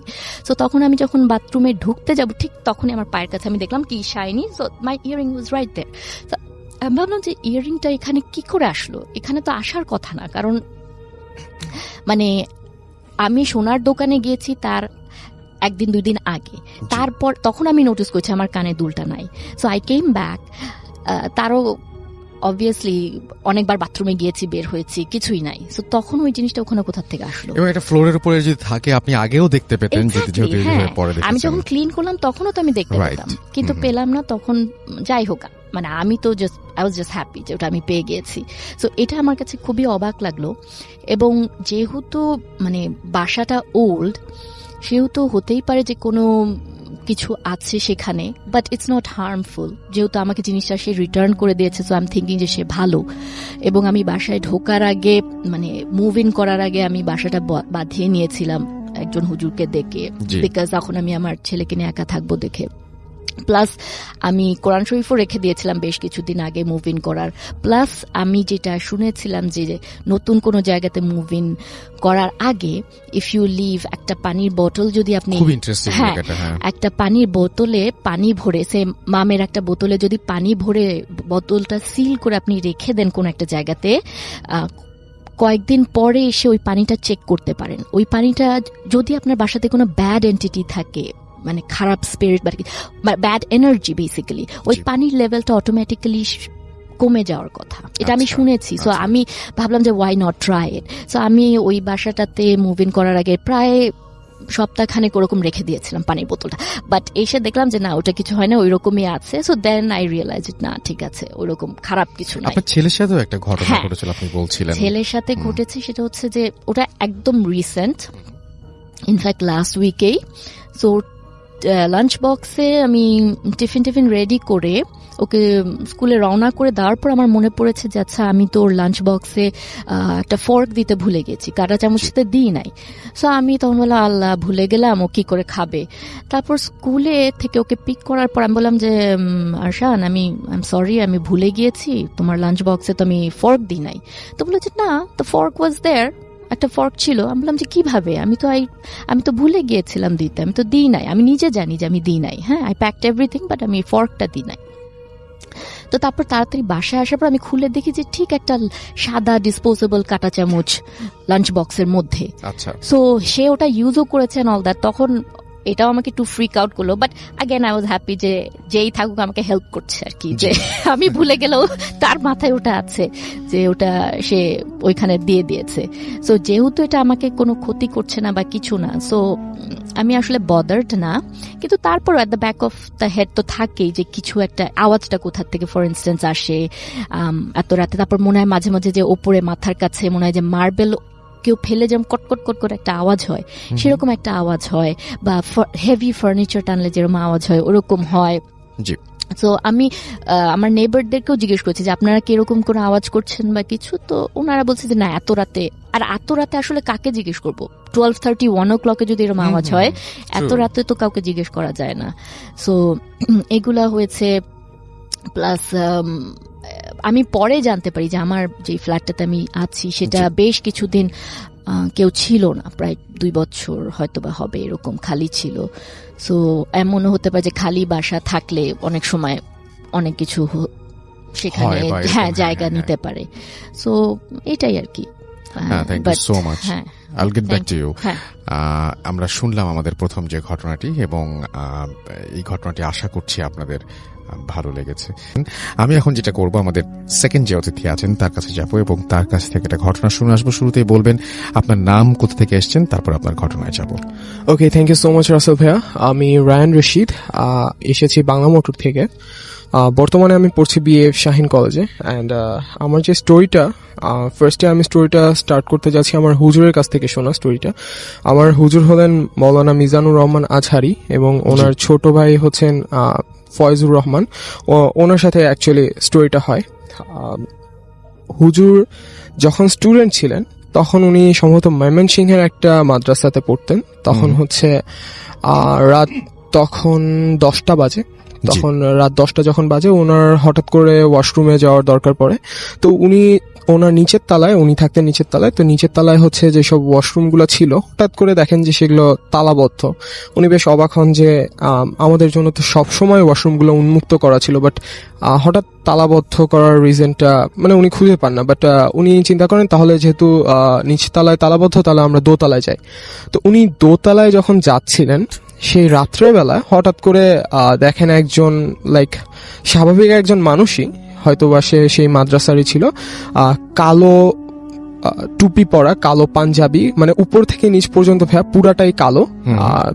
ওনার পুরা লেবাসটা যা ছিল পুরাটাই কালো ছিল। তো উনি দেখে মানে বেশ কি বলবো, একটা থতমত বা এরকম হতভম্ব হয়ে যান। তো ওই কালো উনি আবার জিজ্ঞেস করেন যে তুই কোথায় যাচ্ছিস? তো হুজুর তখন বলেন যে আমি ওয়াশরুমে যাচ্ছি এরকম। তখন বলে আচ্ছা ঠিক আছে যা। তো হুজুর যখন উঠছিলেন, ওনাকে ফার্স্ট দেখাতেই হুজুর অনেক বেশি ভয় পেয়ে যান, বিকজ ওনার চেহারা টেহারাই ওরকম ছিল এবং ওনার বেশভূষণ এবং মানে কথাবার্তা বলার স্টাইল দেখে হুজুর এমনি অনেক ভয় পান। তো যখন উনি হাঁটছিলেন উপরের তলায় যাওয়ার জন্য, হুজুর মানে বুঝতে পারছিলেন ওনার পেছন পেছন উনি আসছেন এবং মানে হুজুরের জন্য অনেক বেশি ভয়ে ছিলেন। তো তখন হচ্ছে উনি যখন ওয়াশরুমে ঢুকে লাইক 3 থেকে 4 মিনিট পরেই স্টার্ট হয় বিভিন্ন ধরনের সাউন্ড, লাইক কেউ একজন নক করে বলছে তুই বের হ, তোকে দেখে নিচ্ছি, তুই বের হ। লাইক কেউ যদি ভাইয়া মাতাল অবস্থায় বা কেউ যদি নেশা অবস্থায় বা গলাটা যদি সাউন্ডটা অনেক বেশি ভারী হয়, সেই ভারী গলায় কথাগুলো বলছিল যে তুই আজকে বের হ, তোকে দেখে নিব, তুই বের হচ্ছিস না কেন। এই জিনিসগুলো শোনার পরে হুজুর আরো বেশি ভয় পেয়ে যান এবং হুজুর তখন একটা মানে বুদ্ধি খাটান যে উনি দরজা অল্প একটু করে খুলে দেখেন যে সেই লোকটাকে এখনো আছে। আচ্ছা, উনি খুলে দেখতে পান যে মানে অল্প একটু কোনা দিয়ে দেখতে পান যে ওই মানে কোন একটা কালো কিছু লাইক ফায়ার যেরকম ভাসে না, এরকম কোনো কিছু কালো ভাসছে, বাট মানে কোনো মানুষের অবয়ব বা মানুষ টাইপের এই টাইপের উনি কিছু দেখতে পাননি। তো উনি এই টাইপের তারপরে এটা দেখে আরো বেশি ভয় পান। একটা টাইমে উনি অধৈর্য হয়ে বলেন যে আজকে হয় বাঁচলে বাঁচবো, মরলে মরবো। দরজাটা খুলে দিয়ে এক দৌড়ে উনি নিচে চলে আসেন। উনি যখন নিচে ওনার রুমে যাবেন, সেই টাইমে দেখেন কি ওই মানুষটা যে ওই যে ওনার সাথে দেখা হয়েছিল, সে নিচ থেকে কুড়িয়ে কয়লা খাচ্ছে এবং তার দাঁতে কয়লা লাগানো, তার দাঁতগুলো অনেক বড়, সে কয়লা খাচ্ছে। তো এটা দেখে হুজুর আরো বেশি ভয় পায়। কোনো মতে রুমে যায়, ওই রাত্রে তার হাই লেভেলের জ্বর স্টার্ট হয়। তো যখন এই জ্বর আসতে থাকে, সকালবেলা উঠে ওই মাদ্রাসার যে প্রিন্সিপাল আছে তাকে গিয়ে বলেন এই ধরনের কথা। তো বলে যে এই টাইপের হচ্ছে যারা কি বলবো কিছু জিন থাকে, যারা হচ্ছে যাদের কাজ হচ্ছে হার্ম করা, তো তারা হচ্ছে এই টাইপের কাজ করার চেষ্টা করে। তো যারা হচ্ছে যে মাদ্রাসার ছাত্ররা খালি মাথায় যারা ওয়াশরুমে যায়, তাদের নাকি এই টাইপের বিভিন্ন ধরনের সমস্যা করার ট্রাই করে। তো এর কয়েকদিন পরেই হুজুরের একটা ছোট্ট ভাই হয়। তো ছোট ভাইটা ছোটবেলা থেকে অনেক অনেক বেশি সুন্দর ছিল, বাট ভাইয়া তার একটা প্রবলেম ছিল যে সে কথা বলতে পারতো না ছোটবেলা থেকে। তো এট এ টাইম যখন সে কথা বলতে পারতো না, তার বাবা মা সবাই বেশ টেন্সড হয়ে পড়েন। তো তারা ট্রাই করেন যে ডাক্তারের কাছে নিয়ে যায়। ডাক্তার বলে যে অ্যাকচুয়ালি ওর যে কি হয়েছে, আমরা তো অনেকেই ট্রিটমেন্ট করাই, বাট ওরটা আমরা হচ্ছে স্বাভাবিক করতে পারছি না। ওর হয়তো কি বলবো মানে ডাক্তাররাও কোনো ট্রিটমেন্ট দিতে পারেনি। বাট তার বাবা মা চিন্তা করেন যে তাহলে আমরা কোনো একজন মানে বড় মাপের আলেম বা এই টাইপের কারোর কাছে নিয়ে যাই। তো একজনের কাছে নিয়ে যাওয়ার পরে উনি ঝাড়ফুঁক টাড়ফুঁক করে মোটামুটি সুস্থ ছিল।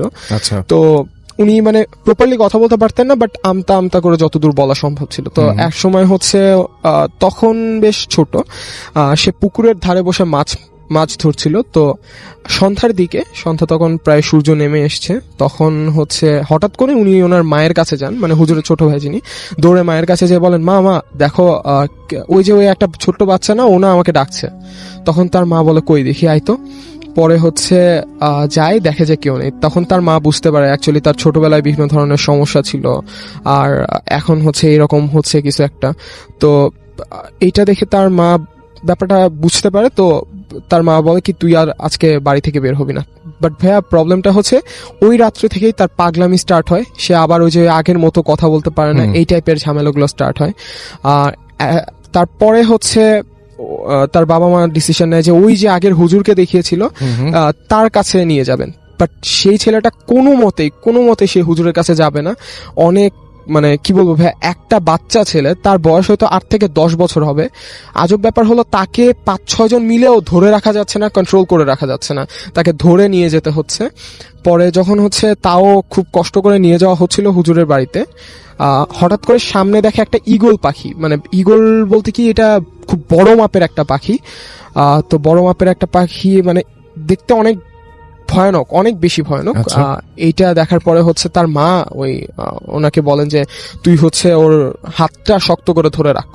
তখন ওনার শক্ত করে ধরে রাখার পরে ওনাকে হুজুরের কাছে নিয়ে যাওয়া হয়। হুজুর বলে যে ওই যে একটা জিন আমার হুজুরকে করা হয়েছিল, মানে হুজুরকে দেখেছিলেন, সেই জিনটাই কোনো না কোনো ভাবে হার্ম করবে, যার কারণে তার ফ্যামিলি মেম্বারসদের উপরে এসে মানে এই টাইপের কিছু মানে চেষ্টা করছিল যে তাদেরকে হার্ম করার কোনো মতে। আচ্ছা, বাট এট লাস্ট অনেক দোয়া কালাম, অনেক তাবিজ টাবিজ করার পরে আলহামদুলিল্লাহ তারা এখন সবাই ভালো আছে। Thank you so much. আমরা চলে যাব আমাদের পরবর্তী আমাদের প্রথম অতিথির কাছে আরো একবার। আপনার নামটা প্লিজ একটু বলবেন, কোথা থেকে এসেছেন, তারপর আপনার ঘটনা যাব। Thank you so much Rasel ভাইয়া। আমি রায়ান রশিদ, আমি এসেছি বাংলা মোটর থেকে। ভাইয়া আজ আমি এখন যে স্টোরিটা বলবো এটা হচ্ছে আমাদের দেশে না, এটা কলকাতার আমার একটা মামার কাছ থেকে শোনা। ওনার নাম হলো পাপ্পু মামা। উনি রিসেন্টলি ম্যারি করেছেন নাগমা আন্টি, আর ওনারা দুজন একই জায়গায় কাজ করতেন। পাপ্পু মামা হিন্দু বাট নাগমা আন্টি মুসলমান। সো ওনাদের দুজনের মধ্যে যখন বিয়ে হয় এরপরে সবকিছু মোটামুটি ঠিকই ছিল। বাট একটা দিন হঠাৎ করে পাপ্পু মামা নাগমাটিকে বলে যে আচ্ছা তুমি হচ্ছে রুমে থাকো, আমি একটু পরে রুমে আসছি। তো রাতের বেলা নাগমা আন্টি মানে যখন রুমে যাওয়ার পরে উনি বসেছিলেন বিছানার উপরে। উনি হচ্ছে দরজা দিয়ে ঢুকলে ওনার পিঠটা দেখা যাবে, অর্থাৎ ফেসটা দেখা যাবে না, এইভাবে খাটের উপর বসেছিলেন এবং উনি দুলছিলেন, কন্টিনিউয়াসলি দুলছিলেন বা কিছু একটা বলছিলেন মুখে, এবং হাতে ওনার একটা প্লেট ছিল। আর এইটা এরপরে হচ্ছে পাপ্পু মামা যখন রুমে ঢুকে ওনার ঘাড়ের উপরে হাত দেন এবং বলেন মানে জাস্ট তাকে ডাকেন। তখন নাগমান্টি হঠাৎ করে রেগে গিয়ে বলে কি হয়েছে। তখন হচ্ছে আবার সে এই কথাটা বলার পরে আবার হচ্ছে মানে নিচের দিকে তাকিয়ে আবার দুলতে থাকে, এবং ভাইয়া তার মাথার যত চুল ছিল সব সামনের দিকে চলে আসছিল। দেন মানে এই টাইপের কিছু বোঝা যাচ্ছিল। এরপরে আচ্ছা। হচ্ছে পাপ্পু মামা আবার হাত দেন। এবার সে আরো রেগে গিয়ে কি হয়েছে তোমার বলে চোখ টোক মানে কি বলবো লাল টাল হয়ে পাপ্পু মামার দিকে আরো রাগ হয়। পাপ্পু মামা বলে যে ওর অ্যাকচুয়ালি কি হয়েছে, ওর কি কোনো মেন্টালি কোনো প্রবলেম রয়েছে মানে ছিল আগে থেকে, নাকি ওর অ্যাকচুয়ালি এই টাইপের কোনো মানে কোনো প্যারানর্মাল কোনো কিছু হচ্ছে ওর সাথে। তো ওকে যখন আবার মানে নাগমান্টিকে যখন আবার ধরে, এবার নাগমান্টি মানে রাগ হয়ে গিয়ে পাপ্পু মামার গলা চেপে ধরে, এবং ধরার পরে হচ্ছে পাপ্পু মামা চিল্লাচিল্লি করে টোরে ঘরের সবাইকে ডাকে এবং ধরে মানে হাতটা ধরে টোরে বেঁধে রেঁধে রাখে অনেক কষ্ট করে। তো ভাইয়া মানে অ্যাকচুয়ালি মজার ব্যাপার ছিল এখানে, পাপ্পু মামা আমাকে বলে যে রায়ান তুমি হয়তো একা অনেকের সাথে অনেক মানে তাকে ধরে রাখতে পারবা, বাট মানে সে একজন মেয়ে মানুষ, বাট তাকে ধরে রাখার জন্য মানে 6 জনও এনাফ হচ্ছিল না, 6 জনও তাকে ধরে রাখতে পারছিল না। হাতটা ছেড়ে টেড়ে দিয়ে একেবারে খুব মানে কি বলবো খুব শক্তিশালী হঠাৎ করে হয়ে গিয়েছিল। তখন হচ্ছে পাপ্পু মামা বলে যে এরকম আমরা তো অ্যাকচুয়ালি হতো কি মানে নাগমাটির বিয়ে হওয়ার পরে উনি হচ্ছে একটা গাছের নিচে বসে থালা বাসন ধুতেন এবং সাথে ছিল পুকুর, এবং ওইখান থেকেই নাকি মানে ফেরার পর এই টাইপের ঝামেলাগুলো শুরু হতো। এবং এটা কন্টিনিউয়াসলি 1 মান্থ ধরে চলছিল। একটা টাইমে নাগমাটির মা এবং পাপ্পু মামা মিলে ডিসাইড করে যে তাকে কোনো একটা ওঝা বা তান্ত্রিক টাইপের এই টাইপের কারোর কাছে নিয়ে যাওয়া যাক। যখন তার কাছে নিয়ে গিয়েছে তখন হচ্ছে তান্ত্রিক বলে যে আপনাদের বাড়ির ওই যে এই গাছটার নিচে এরকম বসে থাকতো ওই গাছটা থেকে হয়তো ওর উপরে কিছু ভর করেছে। আচ্ছা, বাট ভাই মজার ব্যাপার হচ্ছে ওই তান্ত্রিক কিন্তু ওই এলাকায় যায়নি, ওই এলাকা থেকে অনেক বেশি দূরে ছিল। বাট উনি কিভাবে জানি জেনে গিয়েছিলেন যে ওইখানে উনি গাছের নিচে বসে থালা বাসন ধুতেন, এবং ওনাকে নাকি ওই যে মানে নাগমাটির ঘাড়ে যেই জিনটা আসর করেছিল বা যাই বলা যাক না কেন, উনি নাকি বলেছেন যে এই মেয়েটাকে আমার পছন্দ হয়েছে, আমি ওকে ছাড়বো না, যে করে হোক আমি ওকে ছাড়বো না। তখন হচ্ছে পরে অনেক করার পরে নাগমাটিকে ছেড়ে দেওয়া মানে কোনো মতে সেখান থেকে চলে আসে। একটা সময় পাপ্পু আমার আর কি মনে ওঠে যে যখন তার ওইখানে মানে বাড়ি তৈরিও করা হয়নি, তার বাড়িটা ছিল ঠিক পাশে, একজন মানে পাগল বলতে পারেন ভাইয়া, তার একটু মেন্টালি একটু প্রবলেম ছিল, উনি একটু সিক ছিলেন মেন্টালি। ফর দ্যাট রিজন তার বাবা মা তাকে ঘর থেকে বের করে দেয়, এবং বের করে দেওয়ার পরে সে ওই গাছের নিচেই বসে থাকতো এবং এভাবেই মানে কি বলবো দুলতো সারাদিন এবং কিছু একটা বলতো মুখে, এবং উনি বিয়ে করেননি। ওই সময় একটা সময় দেখা যায় কি তার মানে ডেড বডিটা ওই গাছের নিচে কিভাবে যে মারা গেছে এটা কেউ জানে না, বাট এইভাবেই কিছু একটা হয়ে গিয়েছিল, হয়তো তার সাথেও কেউ তাকে মার্ডার করেছিল ওই গাছের নিচে।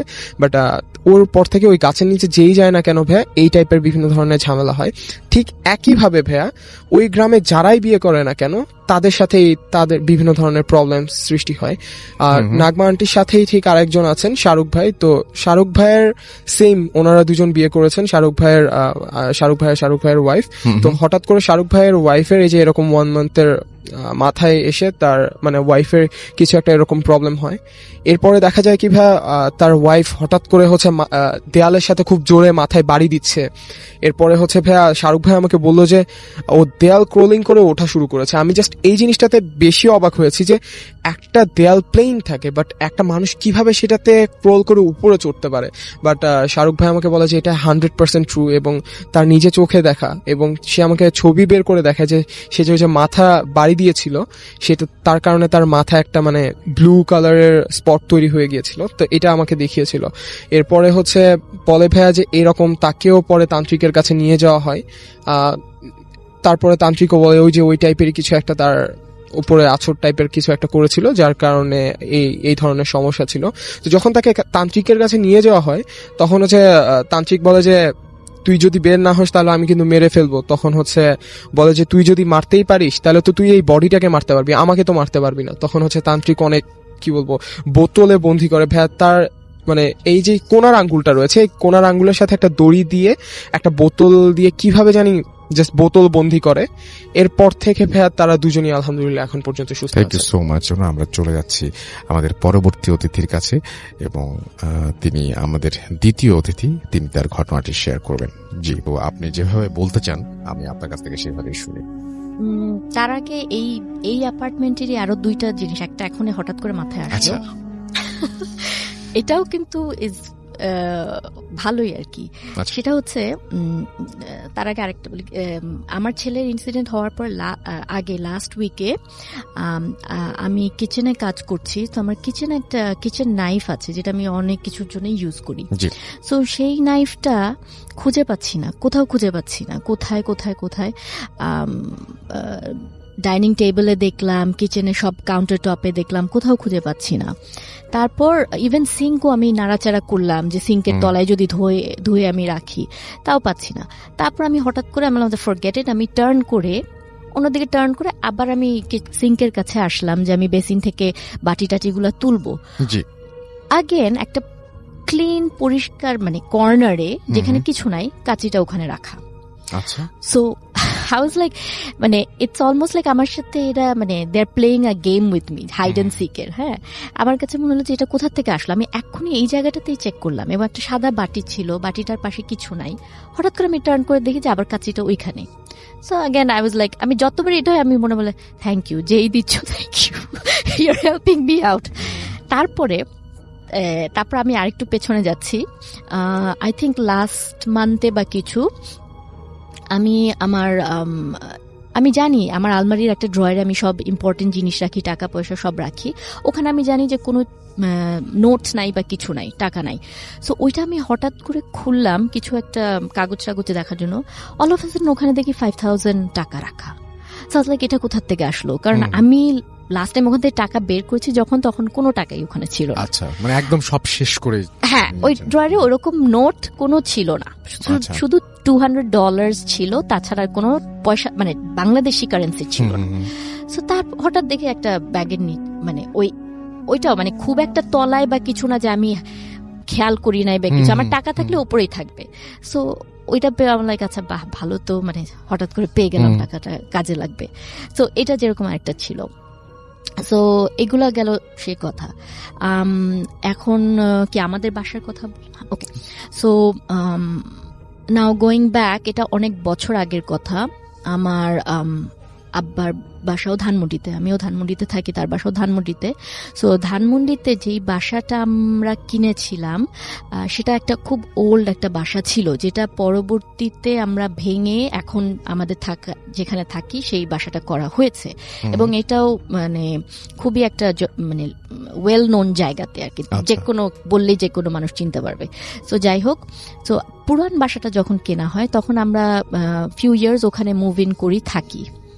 সো এই বাসাটা যেহেতু পুরান বা এটার হিস্ট্রি কি আমি জানি না, বাট উই অল নিউ যে এখানে কিছু একটা আছে। কেন বলি যে এখানে ওই সেম নয়েজগুলো আমরা পেতাম। আর এটা 1 ইউনিট বাসা ছিল, এটা এমন না যে ওপর তলায় ভাড়াটে আছে বা কেউ আছে, পুরা বাসাটাতেই আমরা থাকতাম। নিচের তলায় ছিল ডাইনিং ড্রয়িং, মাঝ ফ্লোরে ছিল সব বেডরুমগুলা, আর ছাদে একটা মানে ছাদ, খোলা ছাদ ছিল আর কি। সো প্রায় ওই মশলা পেশার মতো আওয়াজ হতো ছাদ থেকে, কিন্তু ছাদে তো কিছু নাই, কেউ নাই। হ্যাঁ, আর সব থেকে ইন্টারেস্টিং হচ্ছে যে ইমাজিন করেন বাসার এন্ট্রান্সটাতে ঢুকতেই একটা সিঁড়ি যেটা দোতলায় যাচ্ছে, দোতলাতে যখন স্টপ হচ্ছে ওই সিঁড়িটার ডান দিকে আমাদের বেডরুম ছিল, মানে আমি আমার বোন থাকতাম। ওই সিঁড়িটার ওইখানে সন্ধ্যার সময় মাগরিবের আজানের সময় একটা স্মেল পাওয়া যেত, লাইক আমি ঠিক স্মেলটা বোঝাতে পারবো না, এটা আতরের মতো স্ট্রং না, আবার ফুলের আতর আর ফুল মিক্সচার যদি কিছু হয় উইথ আ ভেরি মানে মাইল্ড একটা সফট একটা পাওয়া যেত। এবং ঠিক ওই মাগরিবের আজানের সময়টুকুতেই ওই জায়গাটুকুতেই থাকতো, আর কোথাও পাওয়া যেত না। এটা খুবই অদ্ভুত, মানে এই ব্যাপারটা আমি অনেক শুনেছি। হ্যাঁ, এই গন্ধটা আবার এটা কিন্তু আবার থাকতো, আবার মিলিয়েও যেত। হ্যাঁ, বাট ভেরি মাইল্ড একটা গন্ধ। সো ঠিক আছে, ওটা ছিল, ওটাও আমরা ইগনোর করলাম। তারপরে এই বাসাটা ইভেন্চুয়ালি ভেঙে যখন নতুন বাসা তৈরি করা হলো তখন আমাদের বাসায় নাইট গার্ড থাকতো। আর আমাদের দারোয়ানের জন্য পেছনে একটা বিল্ডিং আছে যেখানে তারা থাকে। সো নাইট গার্ডটা যখন রাতে সারা রাত জেগে ডিউটি করছে, হঠাৎ তাকে নাকি সে হঠাৎ একদিন দেখলো যে একটা মহিলা দাঁড়িয়ে আছে একটা মাছের মাথা নিয়ে। মহিলাটার চেহারা টেরা সে হয়তো বা দেখতে পায় নাই, মানে ঘোমটা দেওয়া ছিল। হ্যাঁ, বাট তার হাতে একটা মাছের মাথা ছিল, এন্ড সে গার্ডটাকে সেটা অফার করছিল খাওয়ার জন্য, খাওয়ার জন্য। সো মানে এটা আমরা পরের দিন শুনেছি তার কাছে, না অবভিয়াসলি এটা করার পর কেউই থাকবে না সেখানে। সো হি ইভেন্চুয়ালি সে কাজ ছেড়ে চলে যায়। তো তারপর এরকম স্মেল টেল থাকতো। তারপর আমি যেরকম পার্সোনালি সকালবেলা যখন ঘুম থেকে উঠতাম মাঝে মাঝে বডির মধ্যে স্ক্র্যাচ মার্কস পেতাম, মানে এমন না যে আমার বড় নেলস আছে বা কিছু, বা যেই সব জায়গাতে পিঠে হতো বা পেটে হতো, মানে স্ক্র্যাচ মার্কস দেখতাম। সো আমাদের এখানে কি করে কাপড়ের উপর থেকে কিভাবে এরকম স্ক্র্যাচ মার্কস থাকবে? সো এটাও বলতাম আমাদেরকে। তারপর একদিনের কথা, রাতের বেলা আমাদের প্রত্যেক রুমে ইন্টারকম ছিল। সো রাত 1-1:30 হবে, আমি জেগে আছি, মেবি অনলাইনে ছিলাম অর সামথিং। তখন আমার রুমের ইন্টারকমটা বেজে ওঠে। আমি বললাম এত রাতে কে ফোন করলো, আম্মুর শরীর খারাপ হলো নাকি, কোনো এমার্জেন্সি হলো নাকি? তো আমি পিক করার সাথে একটা কান্নার আওয়াজ পেলাম, মানে চাপা একটা কান্না যখন হয় না করে একটা, মানে ওই আওয়াজটা এখনো আমি শুনতে পাই কানের মধ্যে। সো ওইটা শুনে আমি আর কিছু বললাম, আমি হ্যালো হ্যালো করে যখন এরকম কান্নার আওয়াজ হচ্ছে, আমি খাট করে ফোনটা রেখে দিলাম। রেখে আমি রুম থেকে বের হয়ে আই ওয়েন্ট আমার প্যারেন্টসদের রুমে, যে ওখান থেকে কোনো আওয়াজ আসছে কিনা, ওনারা ঠিক আছে কিনা। মানে পুরো বাসাটাই চুপচাপ, সবাই কিন্তু ঘুমাচ্ছে। হ্যাঁ, বাট ওইটা শোনার পর থেকে I was so freaked out যে আমি লাইট জ্বালিয়ে তারপর থেকে ঘুমাতাম, যে মানে এটা কোথা। পরের দিন আমি জিজ্ঞেস করলাম যে কেউ কি আমার রুমে ফোন করেছিল এত রাতে? বলল না, সবাই তো ঘুমাচ্ছে, কেউ ফোন করেনি। তো এইসব যখন ছোটখাটো ইনসিডেন্সেস হতো, যে তো তারপরে ইভেন্চুয়ালি হুজুর ডাকিয়ে এগুলার ঠিকঠাক করা হয়েছে। এবং যাওয়ার সময় জিনিসটা একটা গাছের ওপর দিয়ে যায়। আচ্ছা, এটা আমি আপনার অনেক শোতেই শুনেছি, যখন ব্যাড কিছু স্পিরিট যায়, ইভেন লাস্ট শোতে, হ্যাঁ, তখন ওই গাছটা যেটার উপর দিয়ে যায় বেসিক্যালি সেটা মরে যায়। রাইট, হ্যাঁ, সেই গাছটা মরে যায়। সো আমাদেরও ওই বাসার সামনেই একটা গাছ ছিল, ওটার উপর দিয়ে গিয়েছিল মনে হয়। তো ওই গাছটা ইভেন্চুয়ালি মরে গেল, এবং ওই গাছটা এখনো আছে বাসায়, বাসার ভেতরেই আছে আর কি, ড্রাই আপ হয়ে গেছে। ড্রাই আপ হয়ে গেছিল, তো ওরা এখন as a decoration piece serve করছে। সো এটাই ছিল। আপনার আরো ইন্টারেস্টিং ঘটনা আছে, সেটা কি বলবেন আপনি আজকে নাকি? সেটা আজকে না, সেটা অন্য আরেকদিন আরেকদিন বলবেন। বলবো। তবে একটা ছোট আমার ফুপি যে কথাটা বলেছিলাম জি। ওটা বলতে পারি। জি বলেন। তো আমার ফুপি যান, উনি অনেক বছর আগে মারা গিয়েছেন, উনি কলকাতায় থাকতেন। সো ওনার কাছ থেকে একটা গল্প মানে ইনসিডেন্ট শোনা, সেটা হচ্ছে যে ওনারা যেই বিল্ডিং এ থাকতেন, ওনার নেইবার একজন ওনার সাথে ক্লোজ ছিল বেশ কিছুটা। তো উনি সিক হয়ে একবার হাসপাতালে ভর্তি হন। আচ্ছা। মানে ওনার খুবই আর কি লাস্ট স্টেজে তখন শরীর খারাপ ছিল। সো একদিন আমার ওই যখন উনি হাসপাতালে ভর্তি, ওনার নেইবার, তখন আমার ফুপু একদিন ভোরবেলা উঠে ওনার বেডরুম থেকে ওনার ডাইনিং রুমে গিয়েছেন, এবং ডাইনিং রুমে ঢোকার সাথে সাথে ভোরবেলা, এটা আর্লি মর্নিং, হ্যাঁ, জি। ঢুকে উনি দেখেন যে চেয়ারের মধ্যে ওই নেইবারটা বসা, এবং সে আমার ফুপির দিকে তাকিয়ে হাসছে। হ্যাঁ, আচ্ছা। মানে একটা জাস্ট স্মাইল একটা। তো এটা দেখেই আমার ফুপির সাথে সাথে চোখটা নামিয়ে নিয়েছে যে এটা আমি কি দেখলাম। তারপর যখন আবার মানে তাকালো, তখন জিনিসটা নাই। হ্যাঁ, জি। সো পরে ওই লেটার অন দ্যাট ডে সে শোনে যে ওই নেবারটা মারা গিয়েছেন হাসপাতালে। সো আমার ফুপুর এক্সপ্লেনেশন এটাই ছিল যে এমন হতে পারে যে আমি যেহেতু তার কাছে সাথে ক্লোজ ছিলাম, উনি হয়তো বা আমার সাথে শেষ বিদায়টা নিতে এসেছিল এরকম করে। কারণ হয় না যে অনেক সময় অনেকের সাথে অনেক রকমের কানেকশন থাকে, যেটা মানে লাইক আই সেড, যেটা আসলে বোঝানো যাবে না কিরকম কি। বাট ওনার এক্সপ্লেনেশন হয়েছিল, নাহলে কেন আমি এটা দেখলাম এরকম ভাবে। আর সেই দিনই আমি খবরটা পেলাম যে সে মারা গেছে। হয়তো বা সে আমার সাথে জাস্ট খুদা হাফেজ করতে আসছিল বা বাই বলতে আসছিল বা হতেই কিছু। পারে। হ্যাঁ, সো এটা আমাকে পরে তিনি বলেছিলেন। তো এটাই আরেকটা ঘটনা ছিল। ওকে। এখন আর তেমন কিছু মনে পড়ছে না। যেটা আছে আরেকটা, সেটা আমি একটু সেভ করে রাখি পরের জন্য। That is very interesting. আমার কাছে মনে হয় যেটা আমরা শুনবো একদিন। হ্যাঁ, thank you so much, Okay. Thank you. তো আমরা আপনাকে অনেক ধন্যবাদ কষ্ট করে আমাদের স্টুডিও পর্যন্ত আসার জন্য, এবং আশা করছি যে আপনার ভালো লেগেছে আজকের সমস্ত সময়গুলো, এবং যারা শুনলেন তাদেরও আপনার ঘটনাগুলো ভালো লেগেছে। Thank you. আসসালামু আলাইকুম রাসেল ভাইয়া, আশা করি ভালো আছেন। শীতে খুব ঠান্ডা লেগে গেছে।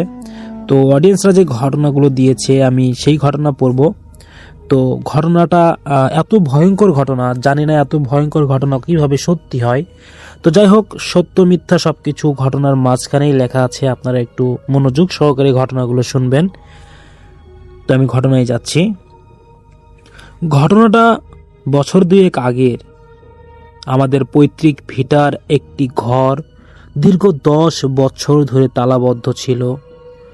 ঘরটা বাড়ির একেবারে এক কোণায়, যেখানে দিনের বেলাতেও সূর্যের আলো ঠিক মতো পৌঁছায় না। কেন জানি না সেদিন ঝোঁকের মাথায় আমি ওই ঘরের তালা খুলে ফেলেছি।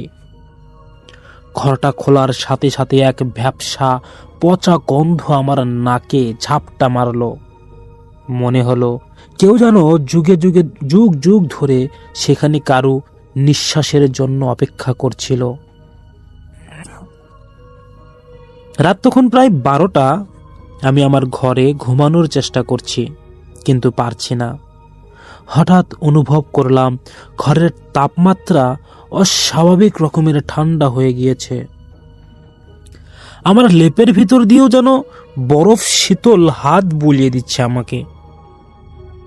আমি চোখ খুলতে পারছিলাম না। মনে হচ্ছিল চোখের পাতা দুটো কেউ আঠা দিয়ে আটকে দিয়েছে। হঠাৎ আমার শরীরের নিয়ন্ত্রণ আমার কাছ থেকে হারিয়ে গেল। আমি অনুভব করলাম আমার ঘাড়টা ধীরে ধীরে মটমট শব্দ করে পিছনের দিকে ঘুরে যাচ্ছে। সাধারণ মানুষের পক্ষে যা অসম্ভব, আমার শরীর ঠিক তাই করছিল। আমি চিৎকার করতে চাইলাম, কিন্তু মুখ দিয়ে শুধু একটা কর্কশ অমানসিক ঘরে আওয়াজ বের হচ্ছিল। আয়নায় নিজের প্রতিবিম্ব দেখে আমার আত্মাই ছিল না রাসেল ভাই। আমার আত্মার যত পানি ছিল সব শুকিয়ে গেছে। আমার চোখের মণি দুটো সম্পূর্ণ সাদা হয়ে গেছে। আর ছোট্ট একটা বল পেন বা কালো কলম দিয়ে কেউ ওই সাদা চোখের সামনে ছোট একটা কালো মানে টিপের মতো দিয়েছে, আর ওইটাই হয়ে গেছে আমার চোখের মনি ভাইয়া। আমি যা দেখছিলাম আমার এতটা অস্বাভাবিক লাগছিল, আমার মাথা দুটো আমার খালি বন বন করে ঘুরছিল, আমার মুখটা অস্বাভাবিকভাবে ঝুলে পড়েছে। আমি দেখলাম আমার নখগুলো চোখের পলকে কালো হয়ে লম্বা হয়ে যাচ্ছে। সেই মুহূর্তে আমি আমার ছিলাম না, আমার ভিতরে অন্য কেউ ঢুকে পড়েছিল। সে আমার শরীরকে নিয়ে সে হাসাহাসি করছিল, একটা একটা অট্ট হাসি যা এই পৃথিবীর কোনো মানুষের হতে পারে না। পুরো বাড়ি যখন নিঝুম, কিন্তু আমার কানে ভেসে আসছিল শত শত মানুষের আওয়াজ, মানে আমাকে আমাকে আমার দিকে তেড়ে আসতেছে। তারা যেন আমার চারপাশে ঘুরে বেড়াচ্ছে আর বলছে, ও ও আমাদের, ও আর ফেরবে না। হঠাৎ মনে হলো আমার শরীরের চামড়া যেন কেউ টেনে ছিঁড়ে ফেলছে। আমার হাড়গুলো একটা একটা করে ভেঙে নতুন করে জোড়া লাগাচ্ছে। বীভৎস সেই যন্ত্রণা আমার রূপ ধরেছে, কিন্তু আমি আমার জায়গায় আছি। আমার শরীরের ব্যথাগুলোকে আমি অনুভব করতে পারছিলাম। যখন আমার হাতের মধ্য দিয়ে তারা হাত ঢুকে লম্বা হয়ে গিয়েছে, মনে হচ্ছে আমার চামড়াগুলো ছিঁড়ে চৌচির হয়ে যাবে। এইরকম ব্যথা আমি বুঝতে পারছিলাম, অনুভব করতে পারছিলাম। আমি চিল্লাচিল্লি করছিলাম। মেঝের উপর অমানসিক ভঙ্গিতে হামাগুড়ি দিতে শুরু করলাম এবং অনেক জোরে কাঁদছিলাম এবং গড়াগড়ি করছিলাম। দেয়ালের উপর দিয়ে টিকটিকির মতো কেউ যাচ্ছি, মানে টিকটিকির মতো করে আমি উঠে যাচ্ছিলাম আমার দেওয়াল দিয়ে। যখন আমার জ্ঞান ফিরল, তখন আমি দেখি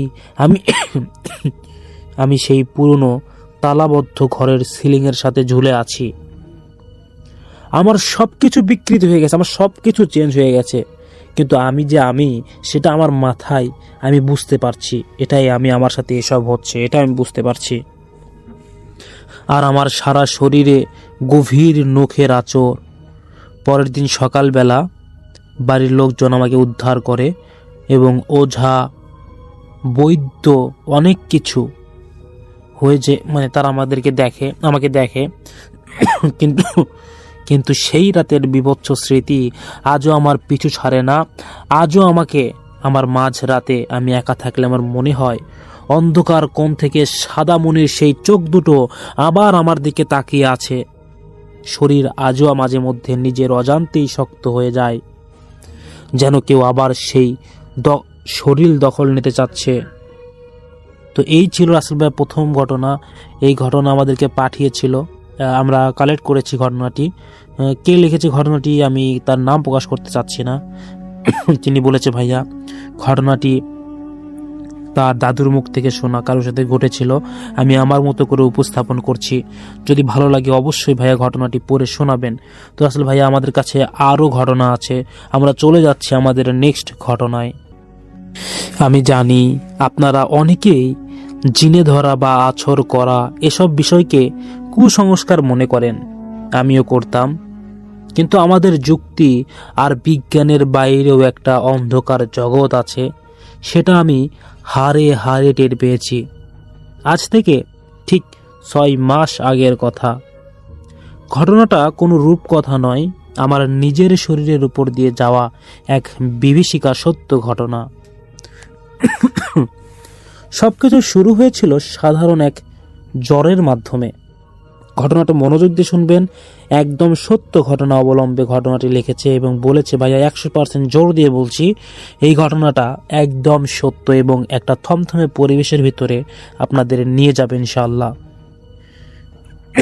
বলেছেন, আমার যত কিছু হয়েছিল শুধুমাত্র একটা জ্বরের মাধ্যম দিয়ে শুরু, কিন্তু সেই জ্বরের ঘরে আমি এমন কিছু গন্ধ পাচ্ছিলাম যা আর কেউ পাচ্ছিল না। সারাক্ষণ মনে হতো কেউ ঘরে পচা মাংস রেখে দিয়ে গেছে। ডাক্তার দেখলাম, রক্ত পরীক্ষা হলো, সব রিপোর্ট নরমাল, কিন্তু আমার ওজন অস্বাভাবিক রকমে কমতে শুরু করলো। আমি আমার নিজের শরীর নিজের কাছেই মনে হচ্ছে খুবই শোলার মতো হয়ে গেছে, মানে কোনো শরীরে কোনো ওজন নাই এমন অবস্থা। মাত্র 7 দিনে আমি জ্যান্ত কঙ্কালে পরিণত হলাম। চোখের নিচে কালি পড়ে গর্ত হয়ে গেল, আর গায়ের চামড়া কেমন যেন ফ্যাকাশে হলদেটে হয়ে গেল, এবং আস্তে আস্তে আমার শরীর ফেটে যেতে লাগলো। সবচেয়ে ভয়ঙ্কর বিষয় ছিল আমার রাতের আচরণ। আমার মা একদিন মাঝরাতে ঘরে এসে তিনি দেখেন আমি খাটের উপর বাবু হয়ে বসে আছি, কিন্তু আমার মাথাটা একদম কাঁধের উপর অদ্ভুতভাবে ঝুলে আছে। আমি নাকি ঘুমে ঘুমে এমন এক ভাষায় কথা বলেছি যা এই পৃথিবীর কোনো ভাষার সাথে মিলানো সম্ভব নয়। গভীর কণ্ঠ সেই স্বর শুনলে মনে হয় কোনো আদিম গুহা থেকে শব্দ আসতেছে। একদিন রাতে আমি আয়নার সামনে দাঁড়ালাম। বিশ্বাস করুন, আমি যা দেখলাম তা দেখার জন্য আমি মোটেও প্রস্তুত ছিলাম না। আমি আয়নায় নিজের চোখের দিকে তাকালাম, দেখলাম আমার চোখের মণি দুটো স্থির হয়ে আছে, কিন্তু আমার প্রতিবিম্বটা মানে আমার ছায়াটা আয়নার ভিতর মিট মিট করে হাসছে। আমি হাসছি না, কিন্তু আয়নায় আমিটা মানে আমার প্রতিবিম্বটা সেটাও হাসছে। আমি তখনই বুঝলাম আমার শরীরের ভিতরে অন্য কেউ বসত গড়েছে। সে আমার রক্ত মাংস খেয়ে বেঁচে আছে। সেই রাতে আমার মনে হলো আমার শিরদাঁড়াটা কেউ ভেতর থেকে মুচকে দিচ্ছে। আমি যন্ত্রণায় চিৎকার করতে চাইলাম, কিন্তু মুখ দিয়ে কোনো চিৎকার বা কোনো আওয়াজ বের হলো না। বের হলো এক পশুর মতো গর্জন। আমার আঙ্গুলের গোটগুলো ফুলে উঠলো এবং নখগুলো কালো হয়ে মাংসের ভিতর ঢুকে যেতে লাগলো। বাড়ির লোকজন যখন ঘরে ঢুকলো, তারা দেখলো আমি ঘরের কোনায় অন্ধকারের দিকে মুখ থুবড়ে বসে আছি আর কাঁচা মাংস চিবাচ্ছি, যেটা কোথা থেকে এসেছে কেউ জানে না।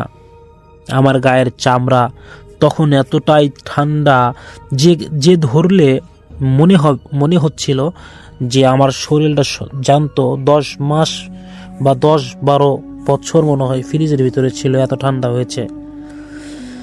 সবচেয়ে ভয়ঙ্কর ব্যাপার হলো কি জানেন? পরের দিন সকালে আমার যখন জ্ঞান ফিরল, আমি দেখলাম আমার জিভেটা মানে আমার জিহব্বা, এই জিহব্বার মাঝখান দিয়ে চিরে 2 ভাগ হয়ে গেছে। দর্শক, আপনারা যেখান থেকে এই ভূত এফএমগুলো শুনলেন, আপনাদের একটা কথা বলি শোনেন। আমরা ছোটোবেলায় কিন্তু যখন ঘুম আসতো না, তখন কিন্তু আমাদেরকে যারা আর কি বড় ছিল, যাদের কাছে ঘুমাইতাম, মার কাছে, বোনের কাছে, ভাইয়ের কাছে, আমাদেরকে এই জাতীয় গল্পগুলো কিন্তু শোনাইতো এবং শুনতাম। আসলে গল্প মানেটা কি? গল্প মানেই কিচ্ছা কাহিনী, অর্থাৎ মিথ্যা, সেটা যেভাবে উপস্থাপন করা যায়। এখন আপনারা দেশ এবং দেশের বাইরে থেকে যারা আমাদের এই গল্পগুলো শুনলেন, আজকের তারিখ অনুযায়ী দেখা যাচ্ছে আজকে 26 তারিখ, তাই তো? আজকে 26 তারিখ সারাদিন আপনারা এই গল্পটি উপভোগ করেছেন। আপনাদের সকলকে অসংখ্য ধন্যবাদ জানাই। একটু কমেন্ট করে জানিয়ে দেবেন আপনারা কোন কোন জায়গা থেকে আমাদের এই গল্পগুলো শোনেন প্রতিনিয়ত, ঠিক আছে? তো আমরা সুন্দর সুন্দর গল্প উপস্থাপন করে থাকি।